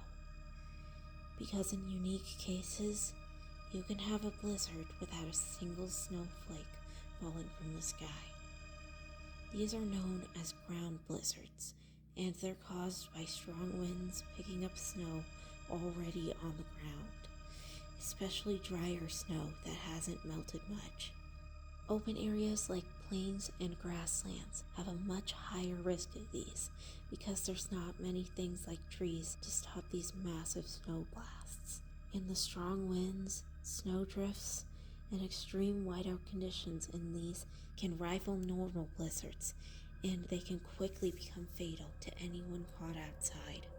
A notable ground blizzard struck the Great Lakes region in 1977, one of the worst years for winter weather in U.S. history, when a strong winter front blew snow on top of Lake Erie through the surrounding cities.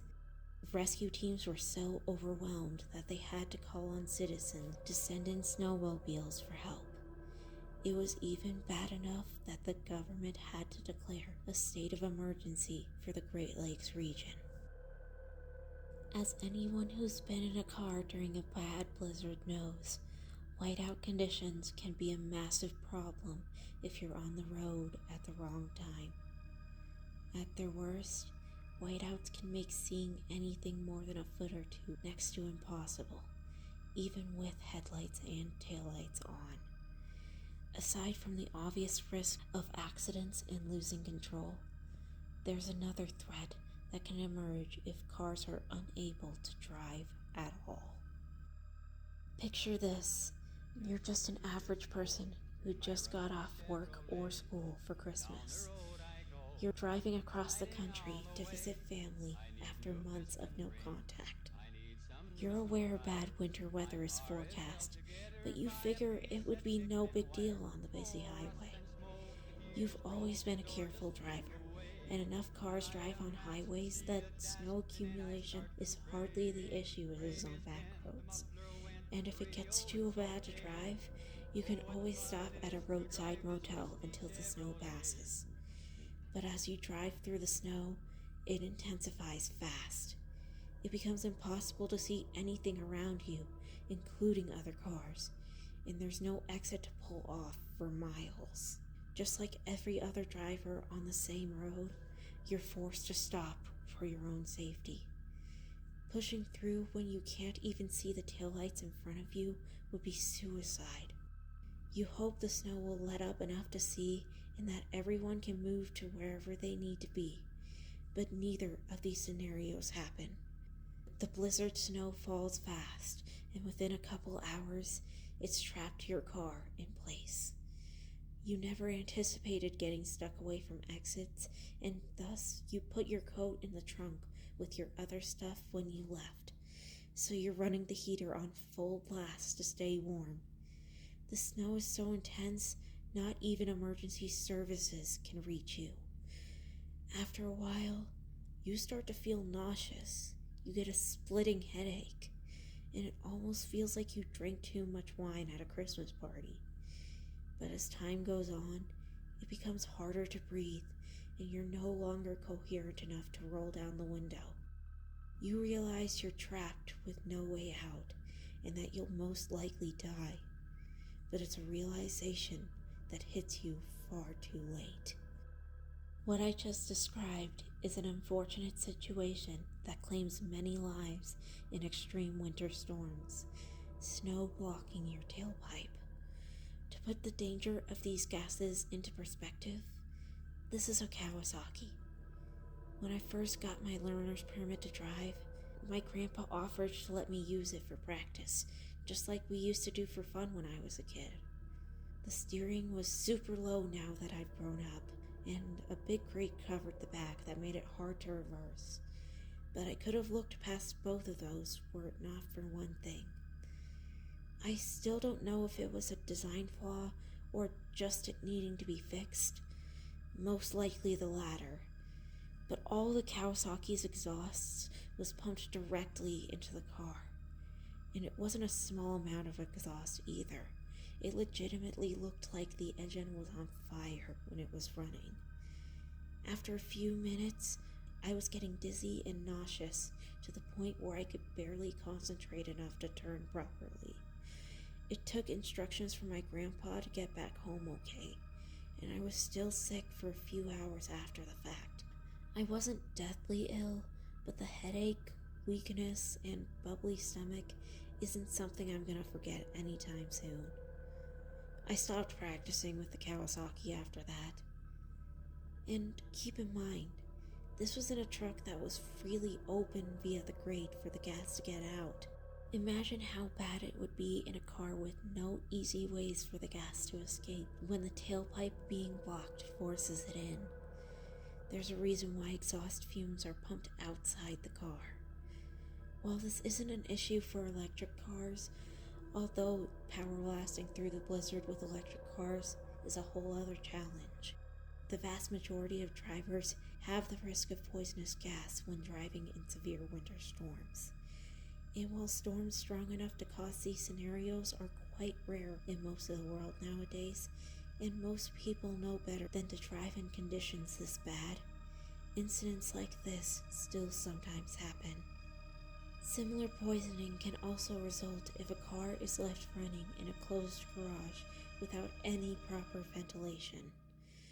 But a blocked tailpipe isn't the only way poisonous gas can kill in winter. After all, carbon monoxide poisoning is a leading cause of death in winter for good reason. For this next discussion, I'd like to bring you to a little slice of millennial trauma, a little show called 1,000 Ways to Die. For people like me who regularly stuck a watch of this as a kid when we really shouldn't have, you know what I'm talking about. For everyone else who doesn't know what 1,000 Ways to Die is, just picture Final Destination as an AFV clip show in your head. Pretty much every victim, male or female, was a creep, a pervert, or a toxic douchebag, which is the karmic justice I love, and definitely makes up for the fact that you can look at almost every girl in this series and tell it was made in the 2000s. I recently rediscovered this gem when watching Dr. ER and his wife react to the episodes. Don't pull it out. Anyways, you don't need to know some of the bloodier, albeit cartoonish skits depicted in the series, because today we're only going to focus on one short snaking in. I showed this clip earlier for a reason. This skit in particular was called Tube Snaked, and long story short, the main victim was a star digger, a self-centered jerk who only loved people for possible fame and was quick to throw them to the curb if they lost that. But like all people who push others around, one day karma pushed her back over the edge. After she threw out her most recent ex's boa constrictor after chasing him out too quick for him to pick it up, the snake took the easiest and warmest way back in. That easiest way just happened to be the exhaust vent for the heater. The snake's body kept the carbon monoxide the furnace produced from being pumped out, leading to the star digger slowly being poisoned inside.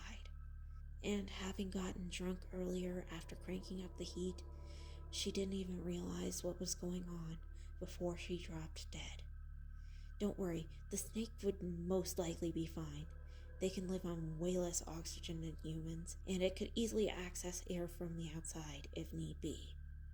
Anyways, while you won't need to worry about any reptiles crawling into these ducts in a winter storm in most areas, it's not hard to picture wildlife that does call wintry areas home doing something similar. And if you live in a warmer climate caught off guard by an intense storm, this scenario could easily happen alongside other dangers the area wasn't built to withstand. Some of the most devastating blizzards attack in areas that aren't prepared for it. In fact, 2 of the deadliest blizzards of all time occurred in the Middle East. Like I said in the power outage segment, animals will go anywhere that's warm in winter, and that includes things you don't want them inside. And if it's an animal that can die from the exhaust fumes, that's a blockage that isn't getting out on its own. A death that can domino and claim everyone in a given building. Similar to tailpipes, these exhaust vents can also be blocked by accumulating snow, snowdrifts, ice, and debris. Carbon monoxide can also build up in your home from a heater, generator, snowblower, or anything that runs on fuel being run anywhere without proper ventilation. And if any vents are blocked when running these indoors, or if you make the mistake of using a gas stove or outdoor grill inside for heat, these fumes can easily spread to the rest of your house with predictable results. Once again, I have a personal story to drive home how dangerous these gases spreading can be, though admittedly, this one's a bit more embarrassing than the others. So earlier this year, I had quite the predicament. A friend of mine urgently called about a family tragedy, and I promised to be over ASAP. I didn't have my learner's permit at the time. Being driven there was shut down as an option at the time, and it was overall quicker to go by foot anyway. I just had to wear a high visibility vest and let everyone know where I was going. But there was another problem. We had a lot of bad wildlife sightings in the rural area we lived in, and it was around the time the bears woke up from hibernation. So I figured I should bring bear spray along with me just in case. But since I had never used bear spray before, I figured I should test it first. From what little I was taught, it was basically a stronger pepper spray, which TV and movies had taught me just burn the eyes a little, and that's what got people or animals away. Because of that, and because I wasn't thinking clearly due to the urgency I felt, I decided to test it indoors in the downstairs workshop. Don't ask why I thought to do it indoors, no answer is good enough.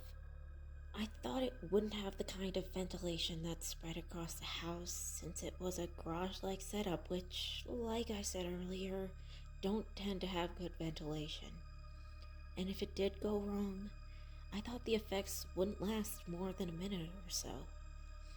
In my brain at the time, it made sense, so I let off a brief spray. But while the recommended time to spray it was half a second to a second, me being caught off guard by the knockback and being a newbie with bear spray in general meant it took a couple seconds for me to stop it.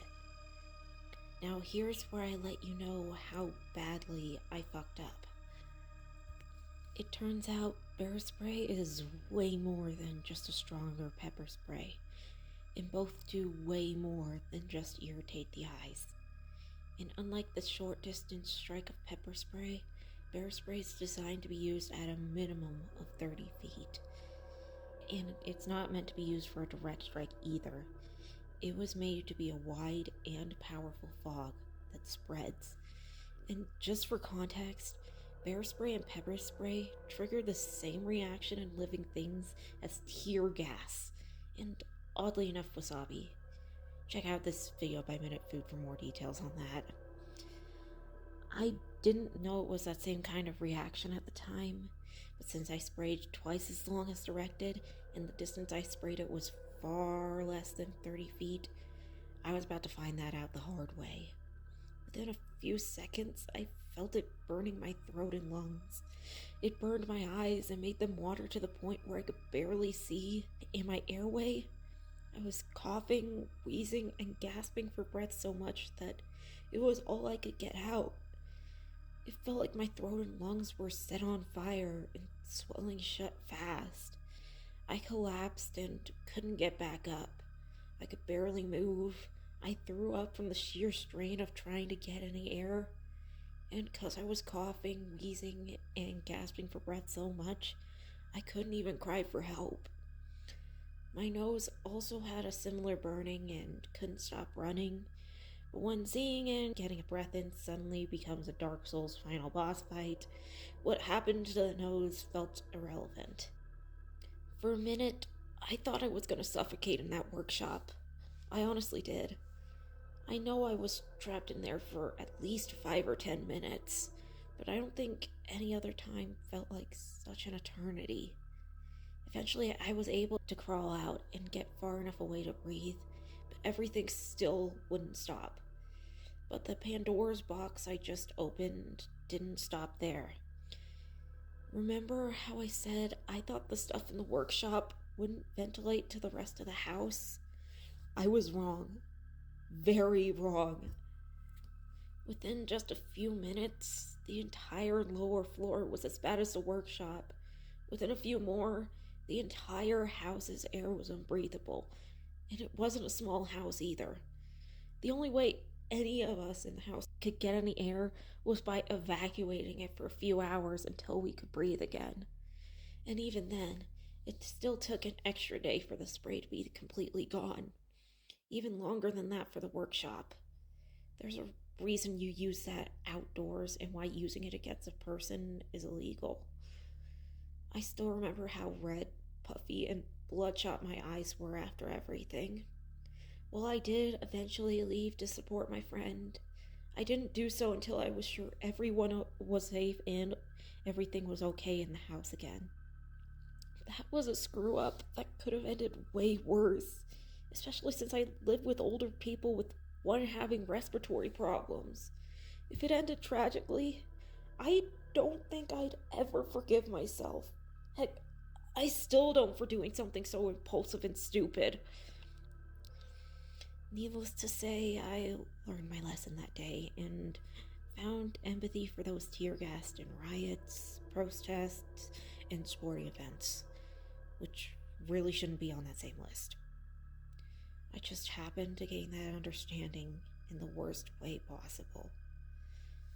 Yeah, suffocation is a way more terrifying way to go than you'd think. And while carbon monoxide doesn't make its threat clear and immediate like bear spray does, I felt this story was important to show how quickly toxins can be spread around your home in the right circumstances. And of course, it'd be criminal to talk about carbon monoxide poisoning without talking about the most common way it happens. That being when something like a heater is broken, leaking, or malfunctioning. While this is something that can happen year-round, this also becomes more common in the winter due to how much more we need heating during this time. But like I implied, carbon monoxide is a silent killer, and many don't realize they're poisoned by it until it's too late, especially since it's a tasteless, colorless, and odorless gas. Sometimes the scariest or most dangerous threats are the ones that can make it seem like nothing's wrong. Here are the symptoms to look for in carbon monoxide poisoning. At lower levels, poisoning can cause the victim to feel dizzy, disoriented, and confused. From their perspective, it can almost appear like the world is spinning, especially when rapidly getting up or down. They may experience a change in personality, suffer from memory loss, and become flushed, making them appear drunk to people who don't know any better. Victims also experience intense drowsiness and fatigue from normally low energy actions, as carbon monoxide replaces oxygen in the blood when breathed in. Victims also have difficulty breathing and shortness of breath to try and get air for the same reason. They may also experience nausea that can worsen to the point of vomiting as their body tries to purge itself of poison. But the most obvious symptom of carbon monoxide poisoning is the pain. Victims experience a splitting headache that only gets worse with time, as well as acute pain in muscles and joints. They may also experience stomach pain alongside the worsening nausea, and chest pain may result from the strain a lack of oxygen has on the heart. At higher levels of exposure, symptoms become more severe and life-threatening. Alongside the symptoms of lower levels intensifying, the victim may collapse and struggle to make even the slightest movements. High levels can cause victims to pass out and likely never wake up if help fails to reach them in time. It's at this stage where organs like the heart and lungs begin to fail or arrest. Unconsciousness may escalate to a full-on coma, and the victim may start having seizures. Death at this point is a distinct possibility.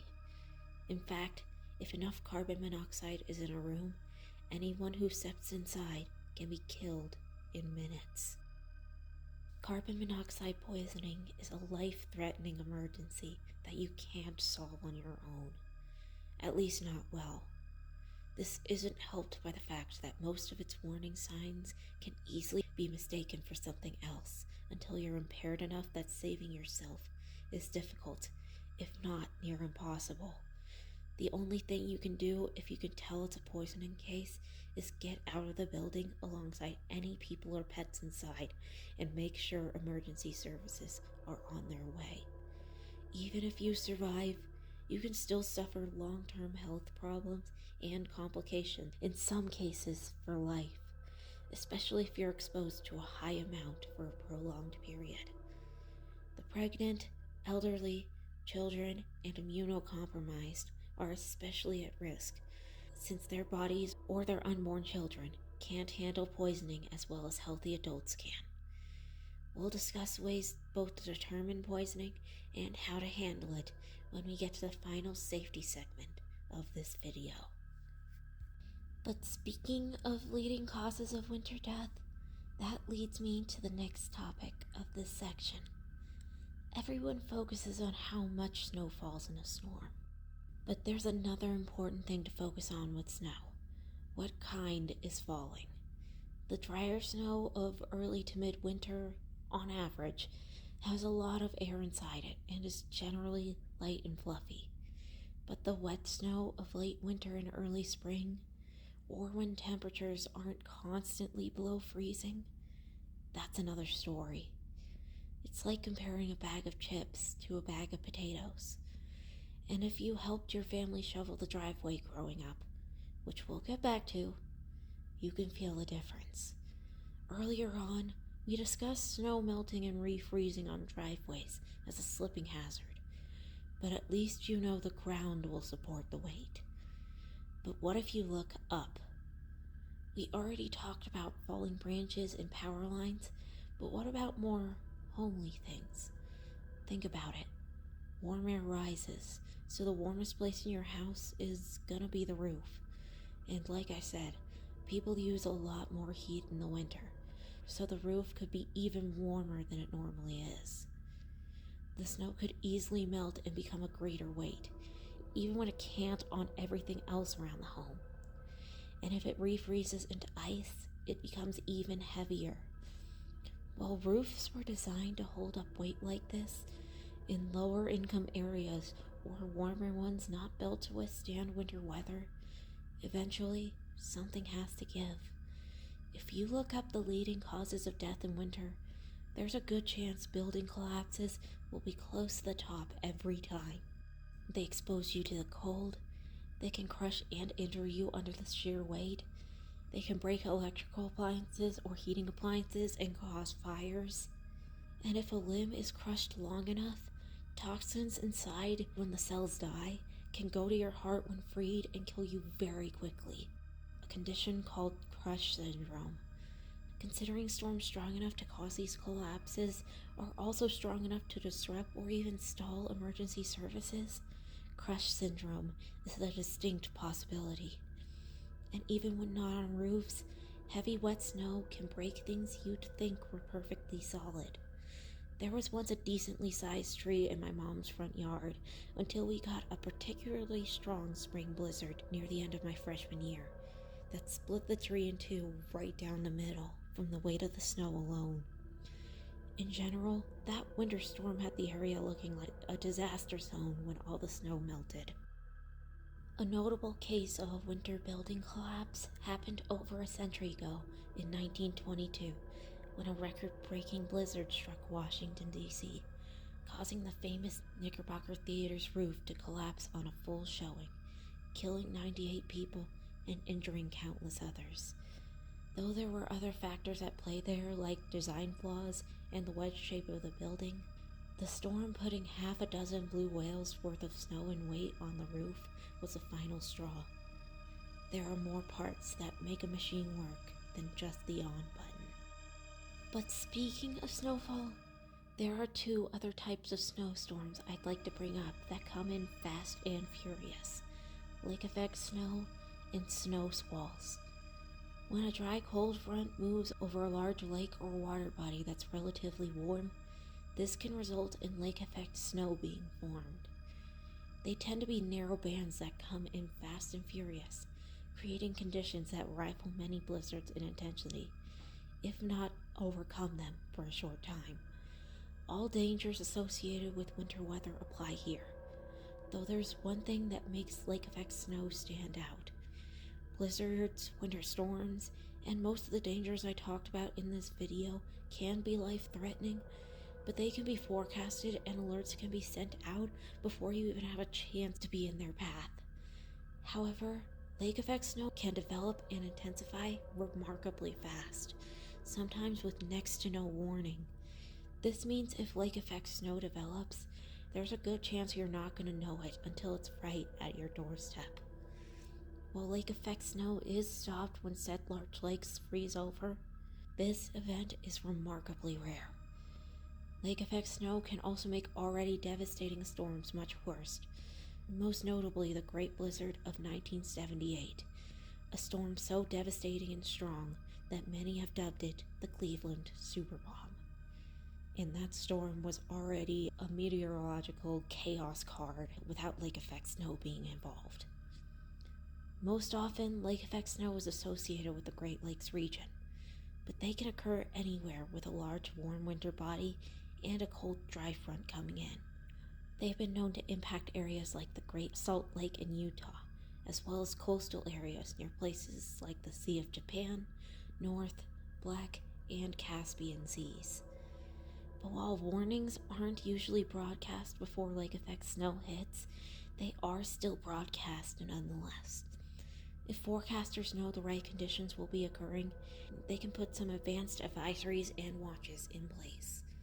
But like I said, lake effect snow is largely unpredictable, with most warnings being broadcast for events in progress. So it's more likely than not you'll be caught off guard, even if you know what could be coming.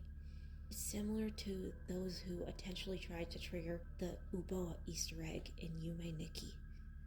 I still catch myself tensing up a bit whenever I turn off lights, and I'm 21 years old. Anyways, this example from November 2013 is what a lake effect snow warning would look like. Stay tuned to National Oceanic and Atmospheric Administration Weather Radio for further details or updates.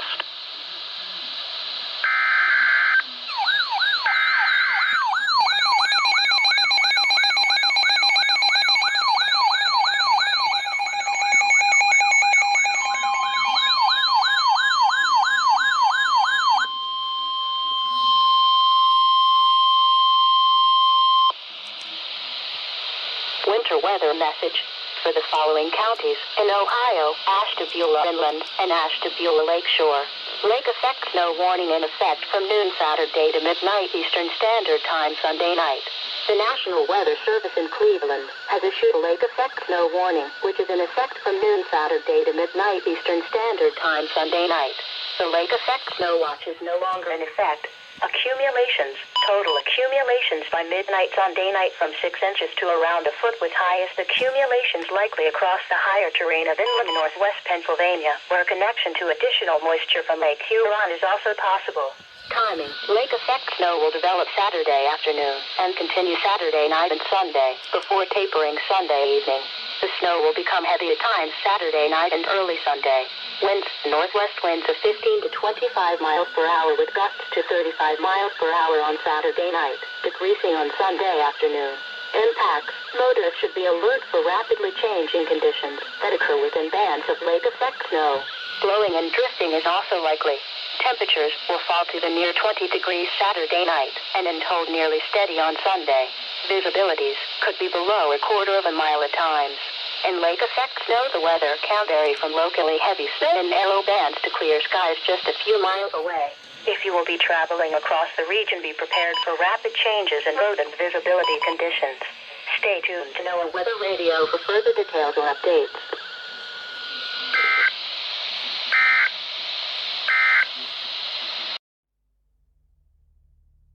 Moving on to snow squalls, I actually have personal experience with this rare event. I don't remember the exact date, but I remember it was sometime midway through high school. It was one of the rare days I was allowed to be home alone, and even then, it was because my mom and stepdad had no other choice. That lack of trust and privacy was a common theme at their house. So I was enjoying the freedom and alone time to relax and do/watch the stuff I loved without any judgment or criticism. I enjoyed relaxing on the couch in relative silence, at least as silent as it could be with a talkative furball-like pause in the house, until an emergency alert blared through the living room. I checked my phone and saw an alert I had never seen before. I was used to getting Amber Alerts, severe thunderstorm watches and warnings, flash flood watches and warnings, maybe the occasional tornado warning for the nearby plains. But the snow squall warning, that was new. It was something I never saw before or since, and that immediately raised my alarm. Thankfully, I was otherwise calm, and I didn't have to do anything different to take the warning seriously. However, my eyes were glued to the window after that. Within a couple minutes, despite the clear skies and warmth of before, I saw a large white wall approaching fast in the distance. The best example I can use to describe it is the dust storm from Wall-E, both in appearance and speed, just with snow instead of dust, obviously. Within a few minutes, it reached the area, and it went from clear and sunny to blizzard-level snow in the blink of an eye. My jaw hit the floor over how quick things changed. I knew weather where we lived could be unpredictable and feel planned by a squirrel with a Scrabble cup. But this was insane, even by that standard. It stayed that way for quite a while, too. Then, as quickly as it appeared and intensified, everything stopped, leaving everyone in the neighborhood in shock. As far as I know, no one was hurt in that snow squall, but everyone had something to talk about for weeks after the fact. So, as you can imagine, you don't want to be outside or driving when a snow squall strikes, for reasons we already discussed in depth. Snow squalls can even cause flash freezes, which instantly turn the water and melted snow on the road into ice, with predictable effects for any car driving at the time.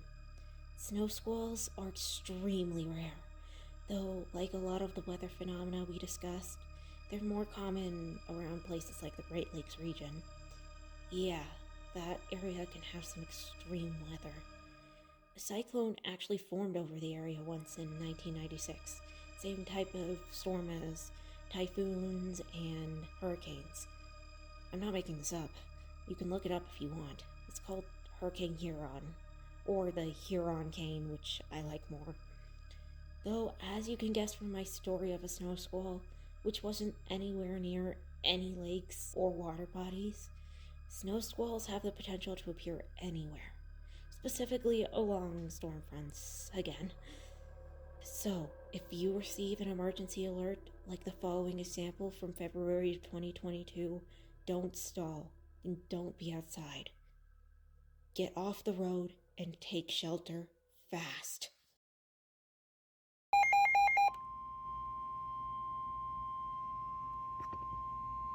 The National Weather Service in Chicago has issued a snow squall warning for northwestern Lake County in northeastern Illinois, northern Lee County in north central Illinois, Ogle County in north central Illinois, northern DeKalb County in north central Illinois, Winnebago County in north central Illinois, northwestern Kane County in northeastern Illinois, McHenry County in northeastern Illinois, Boone County in north central Illinois, until 9:45 p.m. At 8:41 p.m., a dangerous snow squall was located along a line extending from near Muskego to near Rockford Airport to near Coletta, moving southeast at 30 miles per hour. Hazard: extremely poor visibility in snow and blowing snow. Wind gusts greater than 30 miles per hour. Source: radar and webcams. Impact: dangerous, life-threatening travel, including the following interstates: Interstate 39 between mile markers 91 and 123. Interstate 88 between mile markers 45 and 97. Interstate 90 between mile markers 0 and 47. Locations impacted include Rockford, DeKalb, Crystal Lake, Beloit, Algonquin, Lake, Indiana, the Hills, Round Lake Beach, McHenry, Belvedere, Woodstock, Hunley, Loves Park, McChesney Park, Round Lake, Sycamore, Dixon, Antioch, Roscoe, Fox Lake, and Rochelle. Reduce your speed and turn on headlights. During snow squalls, the visibility may suddenly drop to near zero in whiteout conditions. Serious injuries and deaths may result from people exiting their vehicles during a snow squall. Drivers may not be able to see or to stop. If stopped on the roadway or involved in an accident, quickly exit your vehicle. Move as far away from the roadway as possible only when it is safe to do so. Do not stand along or near the roadway, since approaching vehicles may be unable to maintain control.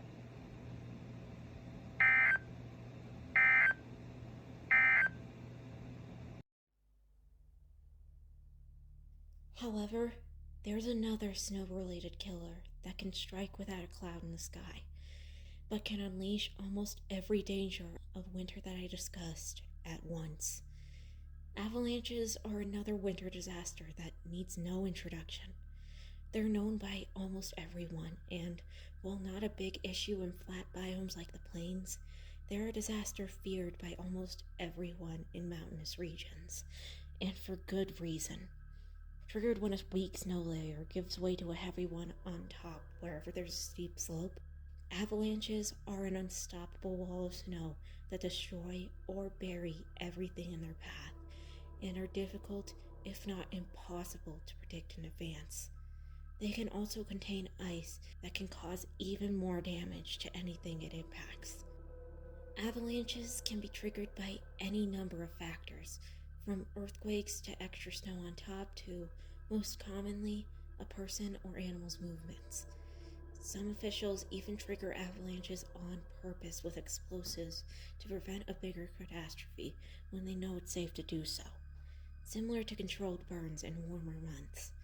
And like I indicated, snowdrifts can trigger avalanches as well by compacting into a tight and heavy slab. There are multiple types of avalanches, with those slab avalanches being considered the most deadly. But when one's barreling right towards you, the designation is largely irrelevant. They all come in like wrecking balls. Most avalanche deaths occur from suffocation when someone can't escape in time and gets buried, or from the traumatic injuries when the snow makes impact. There are multiple examples of deadly avalanches around the world I want to discuss here. The deadliest avalanche in human history occurred in Peru in 1970, triggered by a massive earthquake. An estimated 30,000 people were killed by this calamity. Another deadly avalanche struck the same area and killed around 4,000 people 8 years earlier.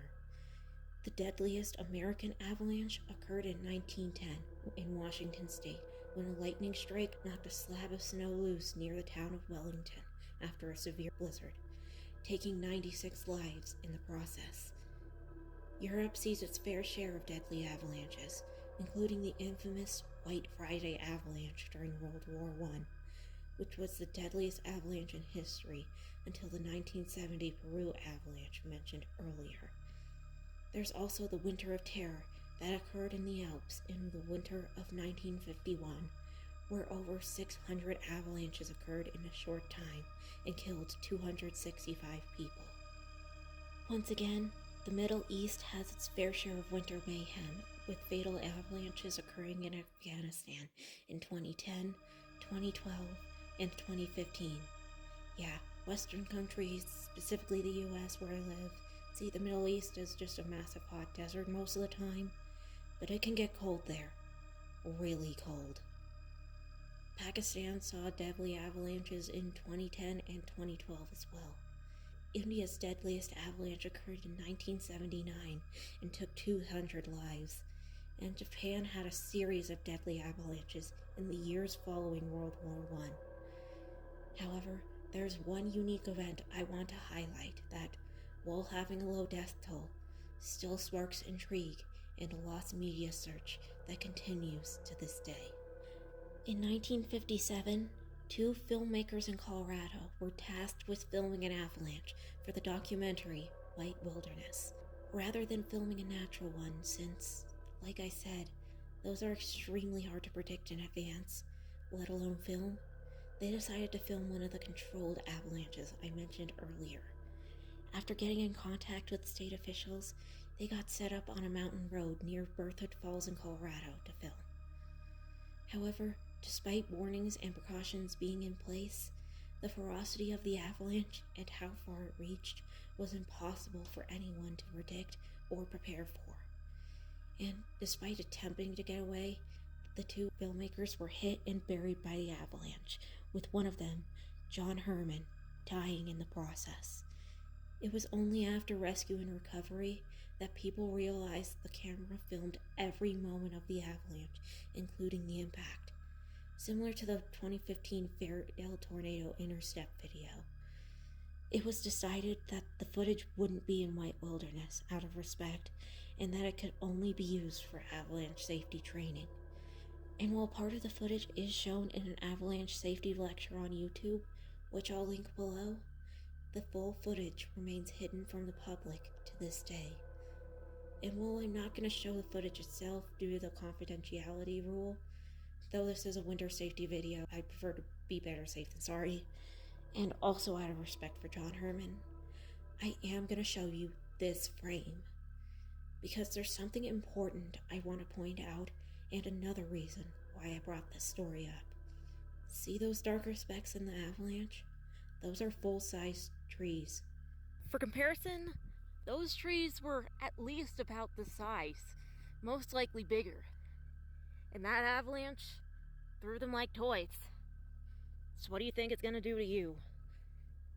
I feel like that puts the image of how dangerous and damaging avalanches can be in your head better than I could ever describe. Now, we've talked about all the ways winter weather can take your life, but these disasters being cleared can occasionally cause just as much havoc. Two killers stick out in this regard, one direct and the other widespread. Because of how snow can melt and refreeze, as well as how it traps cars in place, it's important to keep your driveway shoveled if you have one. But you also have to proceed with caution. Like I talked about in the cold segment, winter temperatures can already put a strain on your vitals, especially over a long period of time. And shoveling anything as heavy as snow is a physically intense task. So, especially for older or weaker viewers, if you're not careful and you're laser focused in and stressed from shoveling large amounts of snow, you can easily overexert yourself to the point of having a heart attack.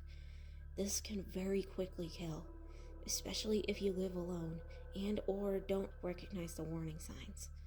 In fact, heart attacks caused by shoveling snow is a leading cause of death in extreme blizzards, such as the Great Blizzard of 1996 and the recent Groundhog Day blizzard of 2011. Here are some signs to look for in both men and women, because they have different warning signs. If you're transgender, look for the warning signs in women, especially if you're a trans female. However, it's important to take signs in both genders into account. Warning signs of a heart attack in males include chest pain that can radiate to other parts of the body, such as the arms, neck, and jaw. This pain can feel like a number of things, such as pressure, squeezing, fullness, or burning. Victims feel exhausted and breathless even when not exerting themselves. Considering how much exertion shoveling snow takes, this is easily one of the hardest symptoms to spot. The arms and legs may also go numb or experience a painful tingling. Heart attacks can also affect the digestive system, which can cause indigestion, nausea, and vomiting. Other symptoms include excessive sweating, dizziness, lightheadedness, cold sweats, and anxiety. Another symptom that is hard to spot in the modern day.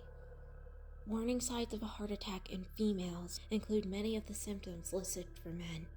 Chest pain that spreads, exhaustion, shortness of breath, stomach problems, dizziness, and cold sweats.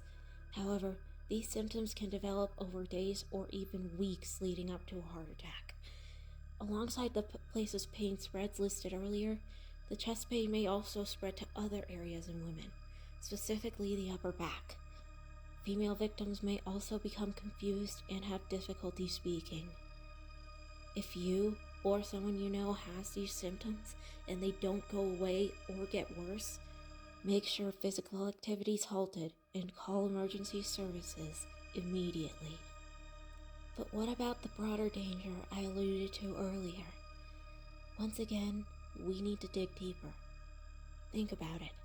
The most devastating winter storms dump an insane amount of both ice and snow, which is frozen water and water vapor, respectively. And when that much snow and ice melts, that's a lot of water unleashed on a given area. On some occasions, this melting snow can be a good thing. Many areas around the world rely on snow melt from mountains to replenish the water table and get them through the rest of the year. But when all that melting takes place in a city, especially one near a water body like a river and or without effective ways to transport the water away, it can become too much for the area to handle. Statistically, Floods are one of the deadliest types of natural disasters worldwide. In fact, a series of floods that struck China in 1931 are considered the deadliest natural disasters in recorded history. Floods are also one of the most common disasters around the world.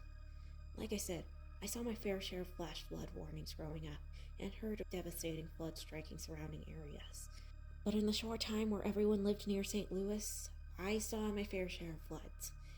There was an old soccer field we used to drive past all the time, which was right next to a big river. Whoever built it didn't take into account how often that river burst its banks, so it had long since been abandoned due to how often it flooded. I saw it in water high enough to almost engulf the soccer or football goals more often than not. My older sister was even caught in a massive flood while working overnight at a dog kennel, though she thankfully survived and was able to get all the dogs out safely too. She told me a support or service dog, pretty sure they were owned by a military veteran or someone with emotional issues, was a major part in keeping her calm enough to survive and save everyone. Though she still suffered PTSD for a long time after the fact, as you'd expect. On average, around 145 people die in floods a year in the US, 11.5K if we're talking worldwide. And while flooding isn't a hazard with most small snowstorms, it becomes a much bigger risk with winter storms and blizzards. The high winds of these storms can also cause devastating waves and floods on their own in coastal regions.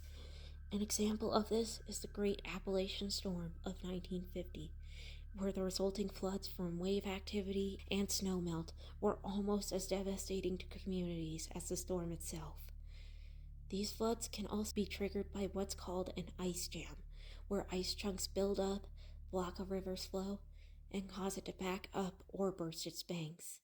As you can guess, something as extreme as a snowmelt or ice jam flood will have alerts broadcast to warn of it either in advance or while it's happening.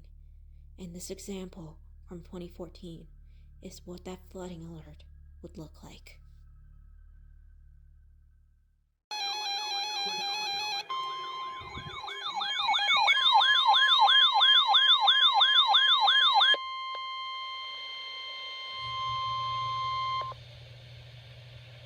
The National Weather Service Cleveland has issued a flood warning for Rocky River area of Cuyahoga County until 6 a.m. Eastern Standard Time. At 5:30 p.m. Eastern Standard Time, local law enforcement agents reported that ice jams on the Rocky River were leading to flooding. The recent rain, snowmelt, and warmer temperatures have caused river levels to rise and the ice to break up and move. The concentrated lake ice at the mouth of the Rocky River is compounding the problem by reducing the outflow into Lake Erie. Some locations that may experience flooding are located mainly north of the Hilliard Road Bridge near the Rocky River Marina. Residents along the river should monitor river levels and take precautions as necessary. Do not drive around barricades into flooded roadways. The depth of flood waters can be particularly hard to judge at night. River ice is very unpredictable and may move and jam with little notice. Any ice jam can cause flooding, either upstream behind the jam or downstream if the jam releases. Stay clear of low-lying areas near ice-affected rivers. To report flooding, have the nearest law enforcement agency relay your report to the National Weather Service Forecast Office in Cleveland. Repeating, an aerial flood warning has been issued until 6 a.m. Eastern Standard Time Sunday for the following county: Cuyahoga County, Ohio.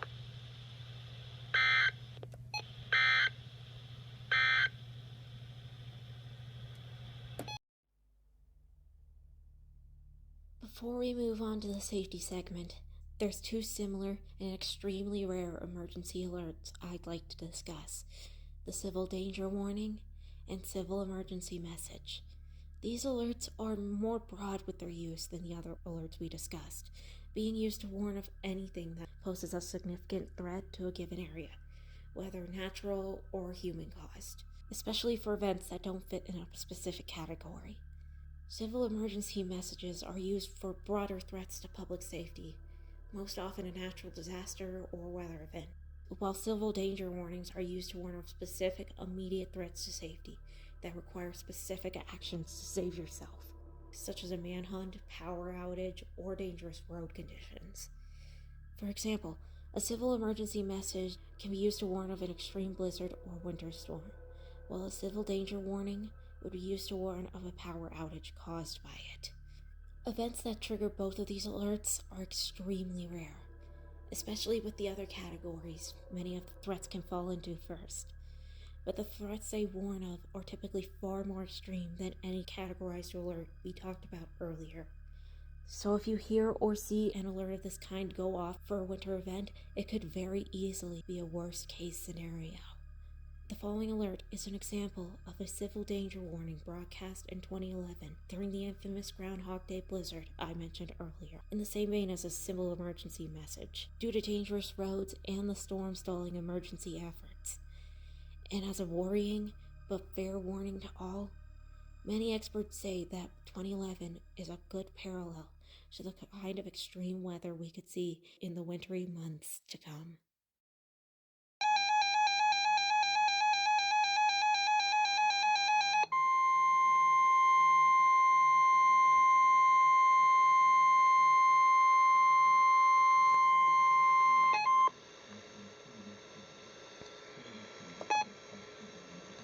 The following message is transmitted at the request of the Wisconsin Emergency Management Agency, Milwaukee, Sullivan, Wisconsin. Driving is extremely hazardous tonight on all roads in southern Wisconsin. If you become stranded, emergency vehicles may not be able to reach you. If you are stranded, do not leave your vehicle. Run the vehicle 10 minutes per hour and crack a downwind window for ventilation.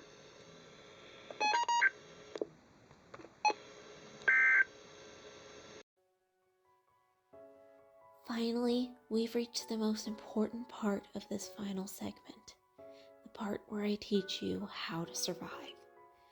In terms of any winter storm, blizzard, snow squall, ground blizzard, or anything of the sorts, the easiest piece of advice is also the most simple. Do not go out in these winter storms if you have the option. If I almost died to hypothermia and disorientation in clear weather, you have a snowball's chance in hell navigating on foot through these storms. If you're in the wilderness when these storms strike, get to the nearest shelter I listed in the cold segment. If you're driving, pull off the road until the storm dies down, preferably somewhere like an exit ramp leading to safe buildings to stay warm.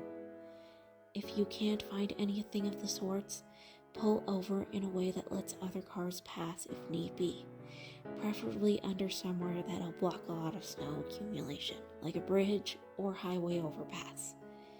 If you can still see around you, all rules for winter driving I discussed earlier apply.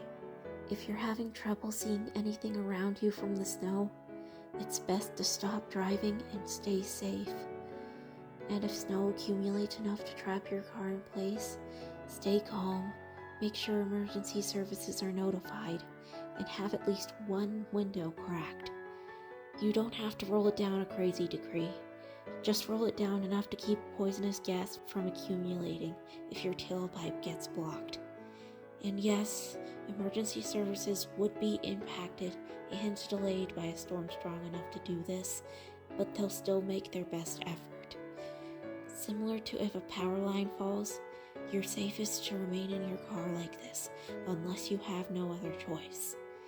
Make sure you have winter gear in the car somewhere easy to access in case this happens.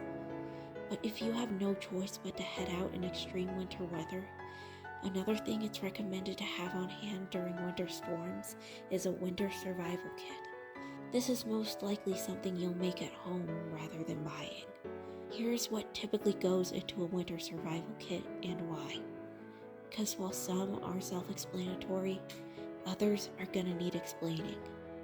Obvious items include non-perishable food, water, winter gear, blankets, a flashlight, and things to keep snow and ice off like shovels, ice scrapers, and snow brushes. You're gonna want to have your cell phone on full charge and have its charger on standby. On a similar note, you'll also want your gas tank or car battery to be full before you head out in winter weather you know will be severe. Other things you'll want on standby include a first aid kit if you or someone else gets hurt, flares or something like a high visibility distress flag to signal for help if you see authorities, or if calling isn't successful or even an option. Jumper cables in case you or someone else has car battery troubles. Chains on your tires to keep a grip on the road. Tow rope in case your car or someone else's gets stuck. And a battery-powered radio that can tune into weather channels. There's also one additional item I want to bring up that'll need the most explanation. A bag of sand or cat litter. I mentioned earlier that having weight in the back of your car can help keep a grip on a road in rough conditions depending on the model. And the same case goes here. Considering storms strong enough to cause emergencies can have winds in the mid-double digits of miles per hour. You'll want to remain as locked to the road as possible. Something like cat litter can also help you grip the road if you get stuck in the snow. If you do get stuck, do not slam on the gas or spin your wheels. It'll only make things worse. A tip to get out is to switch between forward and reverse gear repeatedly to rock your car unstuck, albeit not too quick to avoid damaging the controls. However, this is a tricky maneuver to pull off, at least from what I can tell. Anyways, you can buy winter survival kits online that are a bit more specialized, even having ones designed for certain group sizes. But those can have a cost in the hundreds of dollars. The only one that wasn't at or near that high range in my research was on Temu. No further comment. So for those on a budget who can't afford to throw money around, which, considering how rough things are in the United States where this video is directed, is pretty much everyone watching this, it's better to make a DIY one at home with the things I just listed. And though this is unrelated to winter, mentioning sand and cat litter together reminded me of this bit of advice. If your cat refuses to do its business in the litter box and does it pretty much everywhere else, it's most likely because the litter is too uncomfortable on their paws. You wouldn't do your business on a toilet with nails on the seat, would you? Cats generally like a sand-like texture and grain to where they go. It's where they typically go in the wild. They also don't like the wood pellet litter, clay litter due to the dust, and any litter with strong fragrance. Cats have a stronger sense of smell than we do, so if the litter fragrance is strong for us, it's 50 cents of keep away for a cat. Heck, you can even use sand made for sandboxes or terrariums if need be, though you will have to clean it more often and maybe mix in a little bit of baking soda if you're worried about the smell. Considering you can get huge bags of this sand for the same price as a small bag of the fine grain litter, it's certainly an option if you're on a budget. Just don't do sand out in nature. That can have stuff in it that cats' bodies don't love back. I know this is unrelated to everything else, but something just told me to share it here. Can't explain it, but I'm not questioning it. I was looking into getting an emotional support cat for a while midway through this year and did a ton of research, though that idea did fall flat when my old job refused to pay me and pretty much fired me when I asked for my paycheck back. They're bankrupt now, by the way. At least I can use this knowledge when I start volunteering at the shelter. I'm getting off track, though. Back to dangerous snow. If you see a massive snowdrift, don't attempt to climb or walk on it. If a drift traps you inside and you have to dig your way out, make sure the tunnel doesn't have a roof. And if you're in the wilderness, steer clear of evergreen trees that look buried in heavy snow. Or trees in general, for that matter, but it's more common with evergreen trees. This applies even more to skiers and snowboarders, not that most people who do that steer towards trees to begin with. In a fight between humans versus trees, trees always win. You also want to stay far away from any ledges, as a unique type of drift called a cornice can make it look like the ground goes on longer than it does. They can also fall on people from above and cause serious damage. If you're in the wilderness, do your best to stay on areas you know are stable. And if anything seems off with the ground, don't step across. I'll talk about this more with avalanche safety, but unsafe or unstable ground will make itself known in this situation. However, snowdrifts can be harder to spot in the wild than in the city. So if you can afford it and live in areas that frequently get heavy snow, it might be worth it to get some snowshoes, which thankfully are on the lower end of double-digit prices on average. They're designed to keep you on top of snow by distributing your weight over a larger area. You might look ridiculous in them, but I'd happily take looking fresh out of a Digital Circus Comic-Con over, dying. This is another occasion where taking a slow walk akin to a penguin will help a lot to keep you upright. Newts are completely optional. As for carbon monoxide poisoning, there are a number of things you can do to prevent it and to handle it in the moment. For one, make sure you know where the exhaust vents are on your home and try to cover them with a wire mesh, preferably a type with semi-large holes that'll keep wildlife from calling in but also allows the gas to get out. Routinely check these vents during or after a snowstorm if it's safe to do so. Don't try and start anything that runs on gas indoors or in a garage with the door closed. And above all, don't use your stoves or grills to heat up your home. Too many people have died this way. Repeat after me. I am not food. Stoves and grills are not heating. Before winter starts, it's recommended you make sure your heating system and appliances are in proper working order. Like I said, a large percentage of carbon monoxide poisoning are the result of these systems having problems. If you see things such as sooty stains or condensing water around these appliances, it could be a sign that something's wrong. Experts recommend you have your heating systems checked once a year on average, especially for your house's boiler. And there's the sweet sound of everyone saying, "Oh shit, that I never had that checked." It's like when most people only realized the styrofoam instant ramen cups couldn't be microwaved after the change to paper cups was announced to remedy that.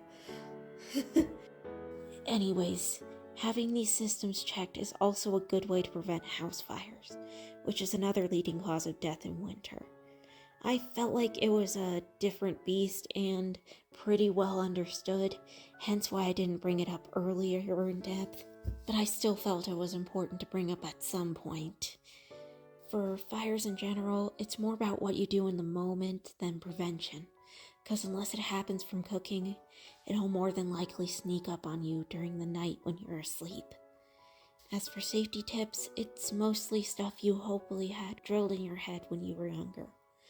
Keep a clear path out of your room, know your exits, conventional or otherwise, and don't open a door if the handle's hot or any sign of fire like smoke and light is present on the other side. You also want to stay low to avoid the smoke, but not so low that you inhale the nasty stuff that sinks to the ground.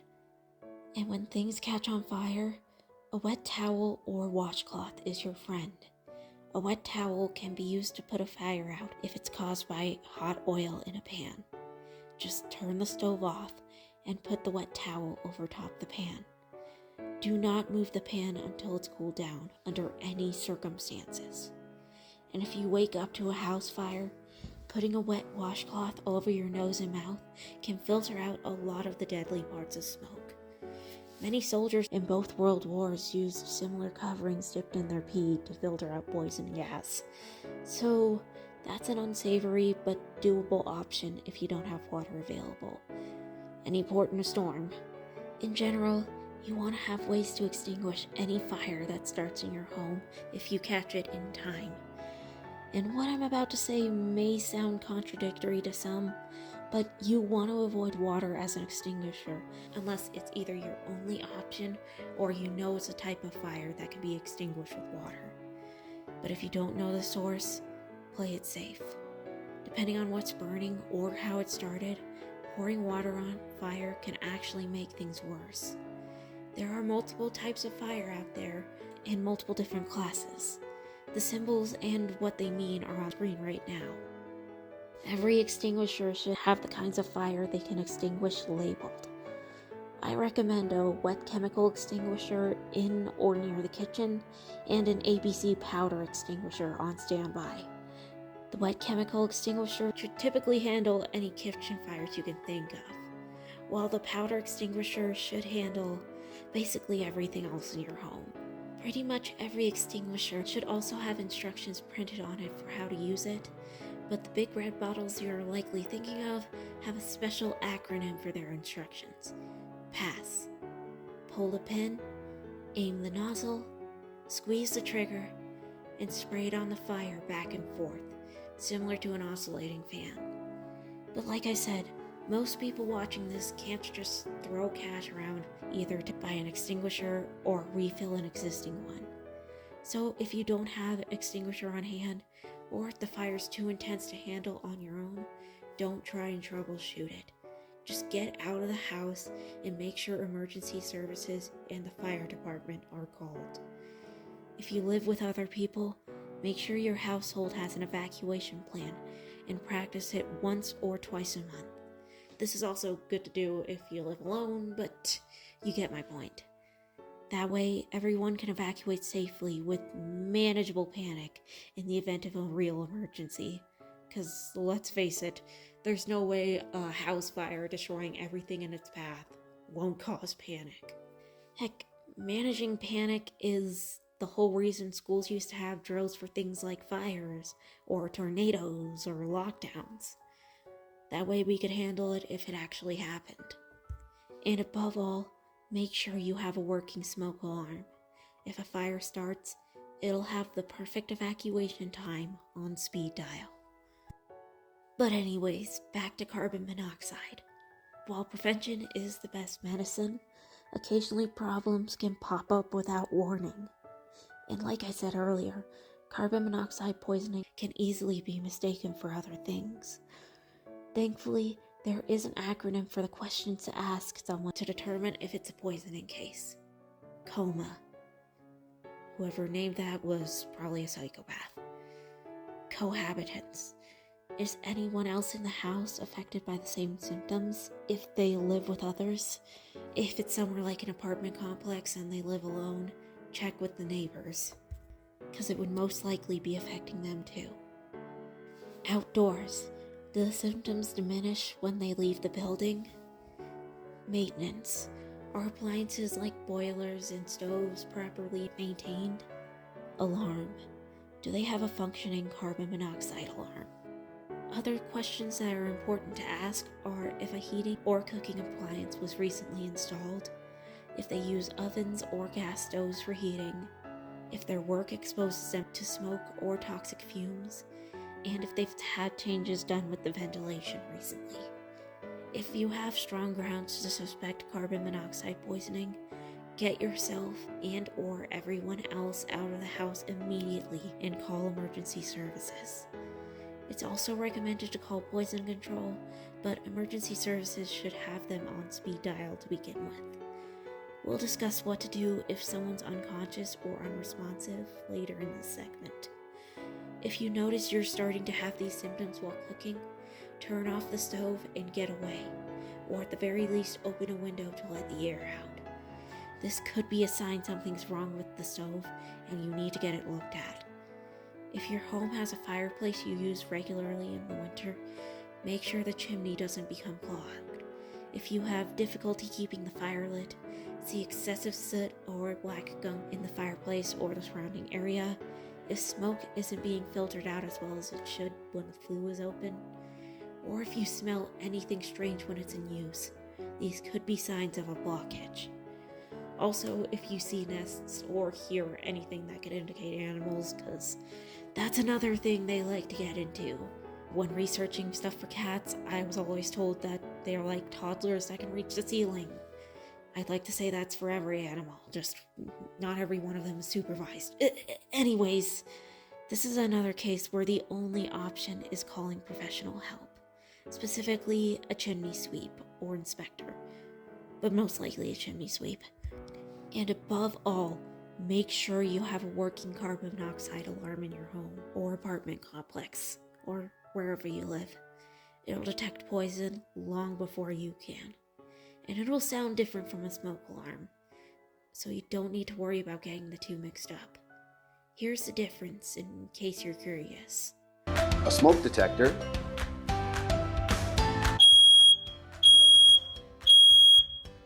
will continuously make 3 beeps. A carbon monoxide detector will similarly go into alarm, but it will make 4 beeps continuously when it detects a hazard. When these detectors have an old battery in them, they will make a single beep every 30 to 60 seconds. This tells you it's time to replace the battery. If you replace the battery and it still makes that sound, the device has reached the end of its life and needs to be replaced. Be sure to check your detectors once a month to make sure the batteries are good. On topic, off topic, the person who invented the smoke alarm was actually trying to create a poison gas detector, similar to the carbon monoxide alarm of modern day. But he discovered by accident that cigarette smoke could set it off. Make of that what you will. And a lifesaver was born. Anyways, there are also plug-in versions of these alarms, but you have to make sure they're not plugged in somewhere it can be easily knocked out, especially if it's a type that sounds the alarm when it's unplugged. I only bring that up because I found out the hard way at a hotel we stayed at on a road trip when I was little. I accidentally knocked it out of the outlet while tossing and turning, trying to fall asleep.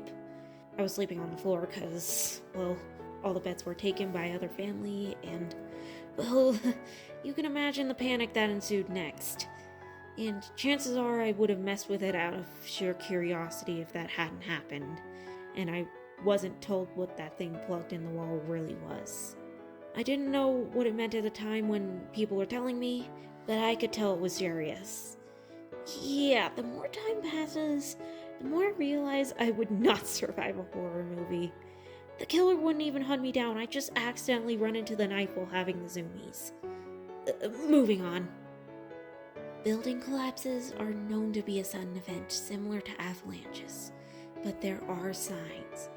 The roof visibly sagging, visible cracks forming in the walls, bends or ripples in the roof supports, sudden severe roof leaks, sprinkler heads dropping below ceiling tiles, doors and windows that either become difficult to open and close or pop open on their own, sounds like creaking and cracking coming from the roof, ceiling dust falling down, the building itself shaking, that kind of stuff.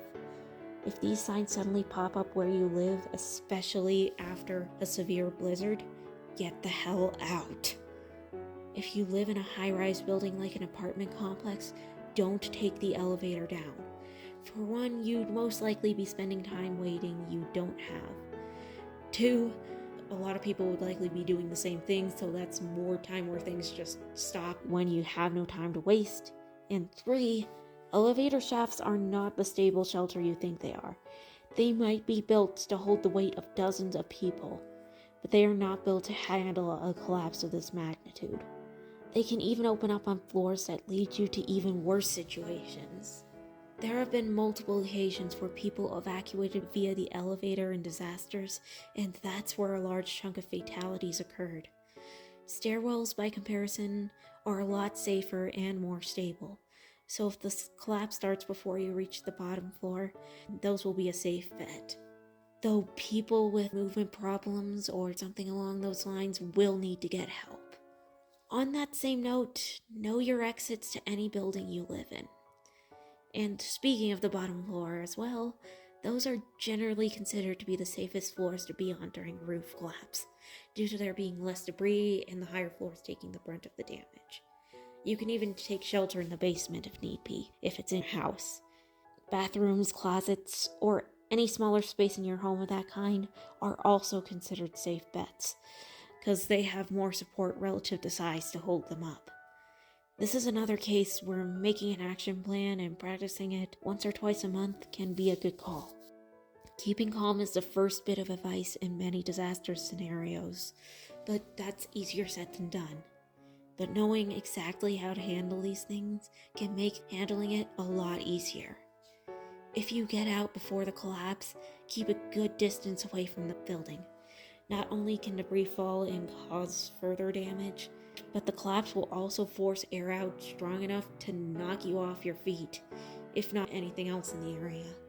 If you can't get out in time, don't take shelter under strong furniture or doorways. it'll flatten you like a pancake underneath. Assume it even holds at all, because most modern furniture is essentially from IKEA and combusts into splinters on impact. However, the flattened remains will leave some space beside them where you won't be as injured. So instead, take shelter beside the strongest thing you can find, whether that's a piece of furniture or a wall. This is called the triangle of life, and it saved countless lives in collapses like these. And oddly enough, paper can also support your weight, so if you're someone who just leaves stacks of paper around like something out of an old Simpsons episode, taking shelter by those strong piles can also provide a bit of shelter. These kinds of collapses can tear concrete and wood apart like paper, so you don't want to take any chances. And if you're worried about snow making your roof collapse, you can remove it when conditions are calmer. No, you don't have to climb on the roof to do this, and experts recommend not going on the roof under any circumstances anyways. Instead, try to use a long-handled roof rake or just any garden rake without those flimsy angled prongs. I don't understand why people still get those. Those have never been able to rake up leaves for me to safely rake the snow off from ground level. Just be sure to stay clear of the roof's edge. I've talked enough about the damage that can do when it falls. I won't go too deep into signs of an avalanche beforehand, since they are hard to predict, and there are plenty of avalanche safety lectures and classes that are easy to find and could teach it a lot better than me. And that gives you a chance to see some intense lost media if you're interested. But there are still some warning signs I want to talk about. If you're in an avalanche-prone area, take special care after storms that have both high winds and a lot of snowfall in a short time, especially if things rapidly warm shortly after. In general, you want to check any avalanche forecasts and watches for any avalanche-prone area you either live in or travel to. And though avalanche warnings are rare because, again, they're hard to predict, they do still sometimes happen if an avalanche is imminent and people can tell. Here's what an avalanche warning would look like.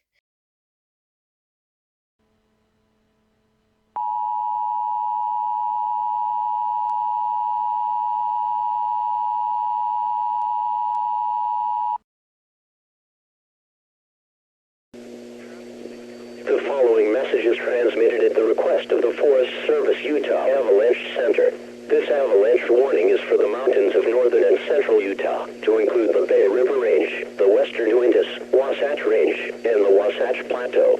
Strong winds, warming temperatures, and additional snow will increase the avalanche danger to high. Natural and human-triggered avalanches will become likely. Backcountry travel on or below steep mountain slopes is not recommended over the next few days. This warning does not include ski areas or highways, where avalanche control is normally done.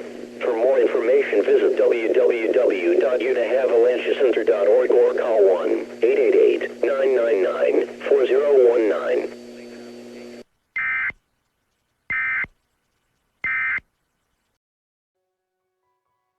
When out and about, you want to try and avoid areas with a high risk of avalanches. Slopes with little vegetation and bare patches of dirt or rock, especially ones facing north or the direction winds are blowing away from, are prime hotspots for avalanches. Make sure you have navigation equipment too, so you can tell what direction to go and help yourself out. Keep an eye out for any signs of avalanche activity, such as long tracks of debris and damaged trees, and be extra cautious and light-footed on areas where they frequently occur. A weak snowpack, especially one caused by a snowdrift, can have a hollow drum-like sound when walked or skied on. So try your best to avoid areas with this sound if you can. Other signs of instability include cracking along the snow and a collapsing woof sound. Do not proceed across a slope if you see or hear these things. And if you're traveling in these areas, never travel alone. It's also recommended to have something like a collapsible shovel with you or other types of avalanche gear so you can find your companions and dig them out if need be. But what if you're in the wrong place at the wrong time when an avalanche starts? For one, don't try and outrun it. That's like trying to stop a tsunami with the moat from your sandcastle. Instead, you're gonna want to run or drive perpendicular to the avalanche to get out of its path. If you're unlucky enough to be skiing or snowboarding when the snow gives way, you're gonna want to ditch the skis and poles and go for one of a few options. 1. Try to find something stable to grab onto, like a support pole, which is easier said than done given the speed of the avalanche and how many things it'll obliterate on contact. 2. You'll want to brace yourself by doing the following. Roll onto your back and descend feet first. At the very least, your legs could be shock absorbers for potential impact. 3. If you value walking like me, another option for you is to try and swim on top of the avalanche. You don't have to do anything fancy like some kind of synchronized swimming routine. And now I'm imagining a bunch of synchronized avalanche swimmers. Sounds like a good band name. You just have to kick and paddle enough to keep your body as close to the top as possible. It's also advised to try and keep your mouth closed to keep the snow from forcing its way down your throat. But when you're being ragdolled by an unstoppable force of nature, that is easier said than done. So at least try and keep your nose and mouth covered with one hand. The snow will also quickly lock into place around you when it slows or stops, sometimes being compared to concrete. It's part of the reason avalanche rescues and recovery is so difficult. So as soon as an avalanche starts to slow, you're going to want to wriggle to the top as quickly as you can. Even just an arm at the surface can make things remarkably easier, both for yourself and rescue services. Speaking of which, thrashing your arm when you feel the snow start to slow can make this remarkably easier. It might even get you a path to air. But if you do get trapped underneath, you're going to want to give yourself as much air as possible. Take a deep breath when you feel the avalanche slow and hold it until it stops. This will give your chest the space it needs to expand and gives you a small air pocket. You could also create a larger air pocket with the hand covering your mouth if you're fast enough. It's also recommended for people to have an avalanche airbag, which you can inflate in the event that you're caught in one, creating even more room to breathe and helping you stay near the top, similar to a life vest in a pool. And above all, try your best not to panic. This clouds your thought process and uses up air you can't afford to waste. Many recommend box breathing, where you breathe in for 4 seconds, hold it in for 4 seconds, then breathe out for that same time. However, that isn't gonna work for everyone, and I'm one of those people. Thankfully, there is another kind of calming breath that worked for me that I discovered in an Australian novel I got from the library one time. Repeat after me. Breathe in for 4 seconds. 1, 2, 3, 4. Hold it in for 3. 1, 2, 3. Let it out for 8. 1, 2, 3, 4, 5, 6, 7, 8. Trust me, that breath out will take some getting used to, but it's a good alternative if standard box breathing doesn't work for you. But even with all this in mind, avalanches are still a force that can kill in minutes, even with precautions. In fact, only around 30% of victims fully buried survive. However, these steps should massively improve your chances. And like I said, avalanche safety classes and lectures that go more in depth are relatively easy to find and sign up for. When shoveling snow from the driveway, be aware of your limits. If you have family, you can make it a group activity to help ease the workload. Kids may not be happy with it, and they will complain a lot, but that's nothing new with parenthood. Or chores. And this next tip is easily the most vital. Take breaks. This guy taught me that. Remember he cleaned that abandoned restaurant that one time? And I mean cleaned. Anyways, if you start having symptoms of a heart attack, stop shoveling and get somewhere warm to rest. This will also give you time to assess if it's a heart attack or something else, because, like I said earlier, heart attack symptoms can be missed, especially if they mimic something else. And if you know you or someone you know is suffering a heart attack, call emergency services ASAP. Heart attacks aren't like cardiac arrest, where you drop almost immediately. You have time to call for help. TV and movies have done a terrible job teaching you what the difference is between the two. However, you shouldn't delay this either. If you're a victim of a heart attack, don't attempt to drive yourself to the hospital. Not only can this cause an even worse accident if your condition goes downhill, it can also catch emergency services off guard in a time when they're likely already overwhelmed. But if you call emergency services and let them arrive, they have time to prepare and to know what's coming. Keep a close eye on anyone having a heart attack in case their condition worsens. And if they drop, here's a quick way to check for responsiveness.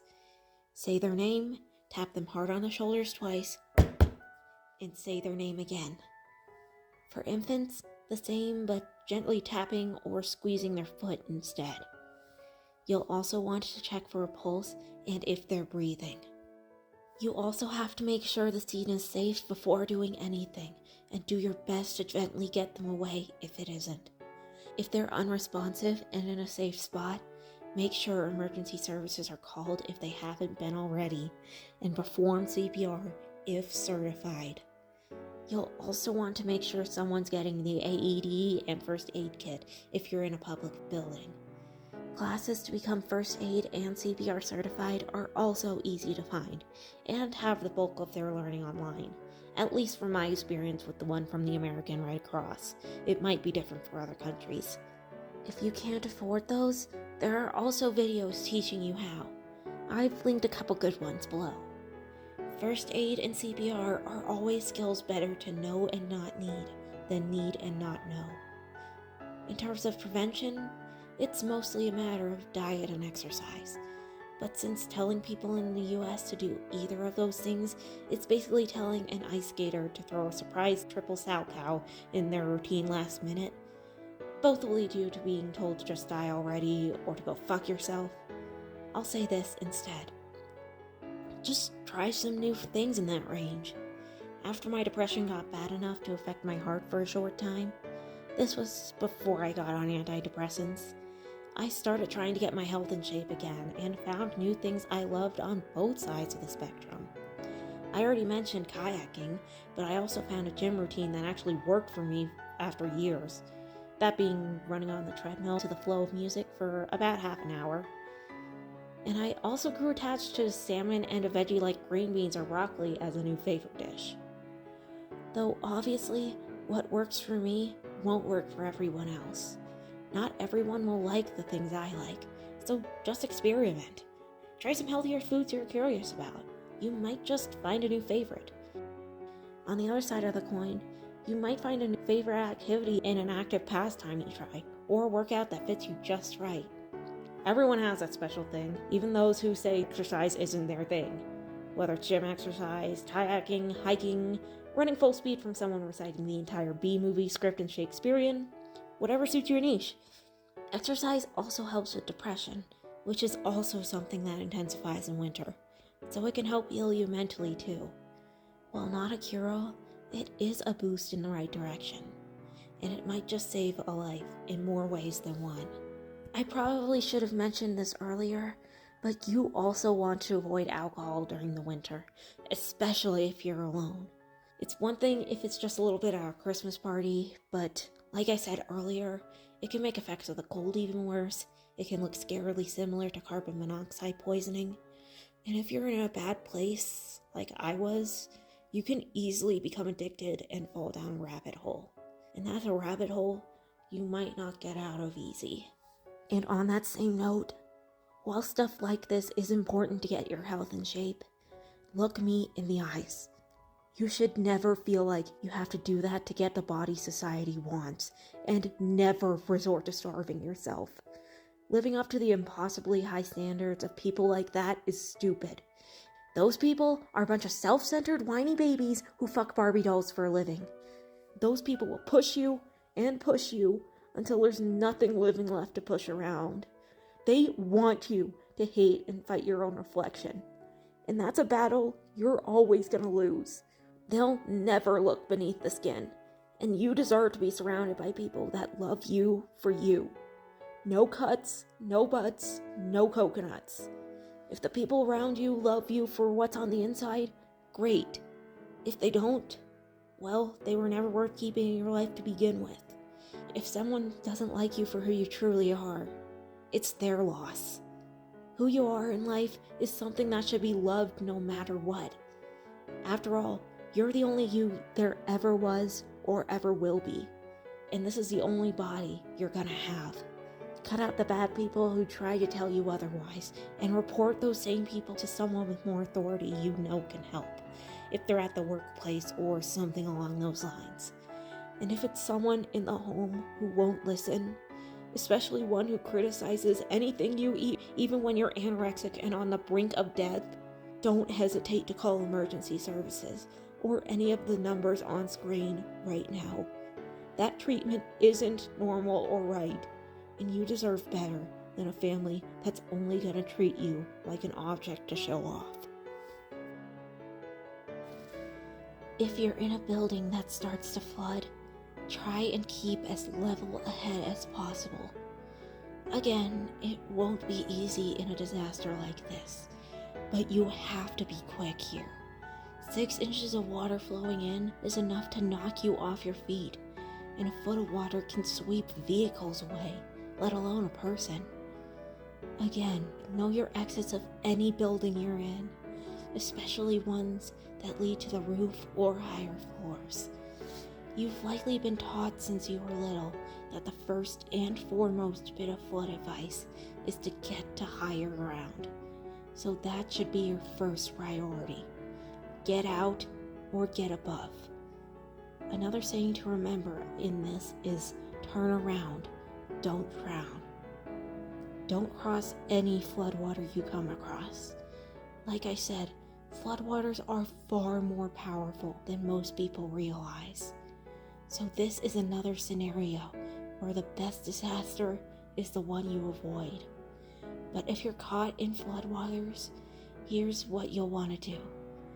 If you're not in a car, adopt a similar position to the one I mentioned earlier for avalanches, laying on your back with your feet pointed downstream of the current.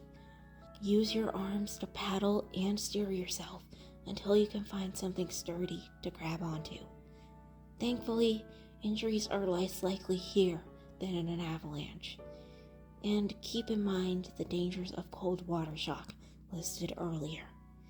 Never stand up in moving water, as your feet can be caught by the current and pull you down. If you're in a car that gets swept away, immediately unbuckle your seatbelt and take the nearest escape route. You're down to a matter of minutes, maybe even seconds, depending on the water and car model. So every second counts. You may still be able to roll down windows for a short time, but if that's not an option, there's actually a tool in your car to help, hiding in plain sight. See the headrests on your seat? Those aren't just for comfort. You can actually detach them in an emergency, depending on the car model, to break through your window and get everyone out safe. The back windows are recommended to break, since they'll most commonly be the last to sink. However, whatever window will sink last is fair game. You'll never want to break or go through a window submerged in water, as that'll just open the floodgates, no pun intended, for the last thing you want in your car at that moment. It's the same reason you should never take a burning appliance outside, due to the influx of oxygen possibly causing a flashover that could cause serious injuries. Again, I probably should have mentioned that earlier in the fire segment, but I'm mentioning it now. Anyways, after you're out of the car, all the things I just listed for if you're swept away apply. Though you can take shelter on the roof of your car as well, if that's an option. And above all, make sure you know how to swim. You can learn how in warmer months incredibly easy. I would say to wear a life vest and call emergency services, but chances are people aren't prepared and don't expect to get caught in floods most of the time. Not to mention, emergency services will most likely be searching for survivors anyways, and any flood powerful enough to throw you for a loop isn't gonna leave your phone in working order. While none of these situations are ones I wish on anyone, with this knowledge, you should be prepared for any danger this winter could bring. I wish a happy and safe season to all.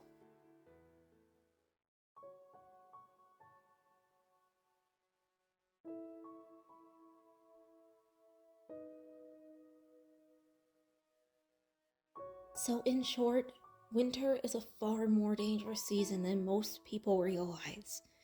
Whether it's from snow, ice, or even just a cold around you. But should you be scared of the season? Short answer, no. Long answer, real life's more complicated than that. There's no unhealthy emotion, but any of them can become unhealthy if you let them take the driver's seat, even the ones you'd think were positive. It's kind of like loyalty isn't dangerous in itself, but it can become bad if it's applied to the wrong person. Emergency alerts wouldn't work to warn people if they didn't instill some fear in the people who hear them. Fear is healthy in situations like this because it keeps you safe and lets you get out of harm's way. But you shouldn't let it paralyze you.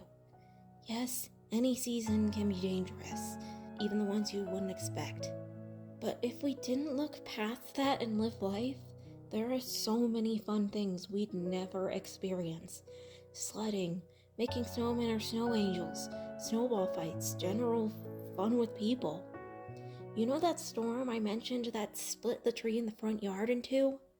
That's not the thing everyone remembers the most about that storm. Because the night before, during a lull in the snowfall, everyone in the neighborhood came out of their homes and came together to enjoy the big snow in the moonlight. It was one of the few times I saw so many people come together as a community. We played, we made little sculptures, pretty sure we all had hot drinks. My family even started a neighborhood snowball fight. It was a sense of community I had never seen before. Or since. It's still easily my second favorite memory from my high school years. Seeing my best friends at the time gasp in sheer joy at a pasta dish being served at a school trip during sophomore year will never not be number one. But on a more serious note, there is a lesson to be learned from all this. You learned a lot about me and the things I love today. Kayaking, animals, weather, currently being alive. But you may have also picked up on the sheer amount I know about handling this stuff. And truth be told, that's not just because of the research I did for this video. I've listened to my fair share of disaster podcasts over the years. Doomsday by Brad Choma, or Coma, I don't know, is my personal favorite. Insane amount of Spotify ads notwithstanding. Fair price to pay though to avoid broke as fuck premium. And you know what I learned from them? The main point? The worst disasters and events happen when people turn a blind eye. Be careful where you set your sights. Because if you set them on the wrong thing or follow said thing blind, it could be the worst thing you ever do.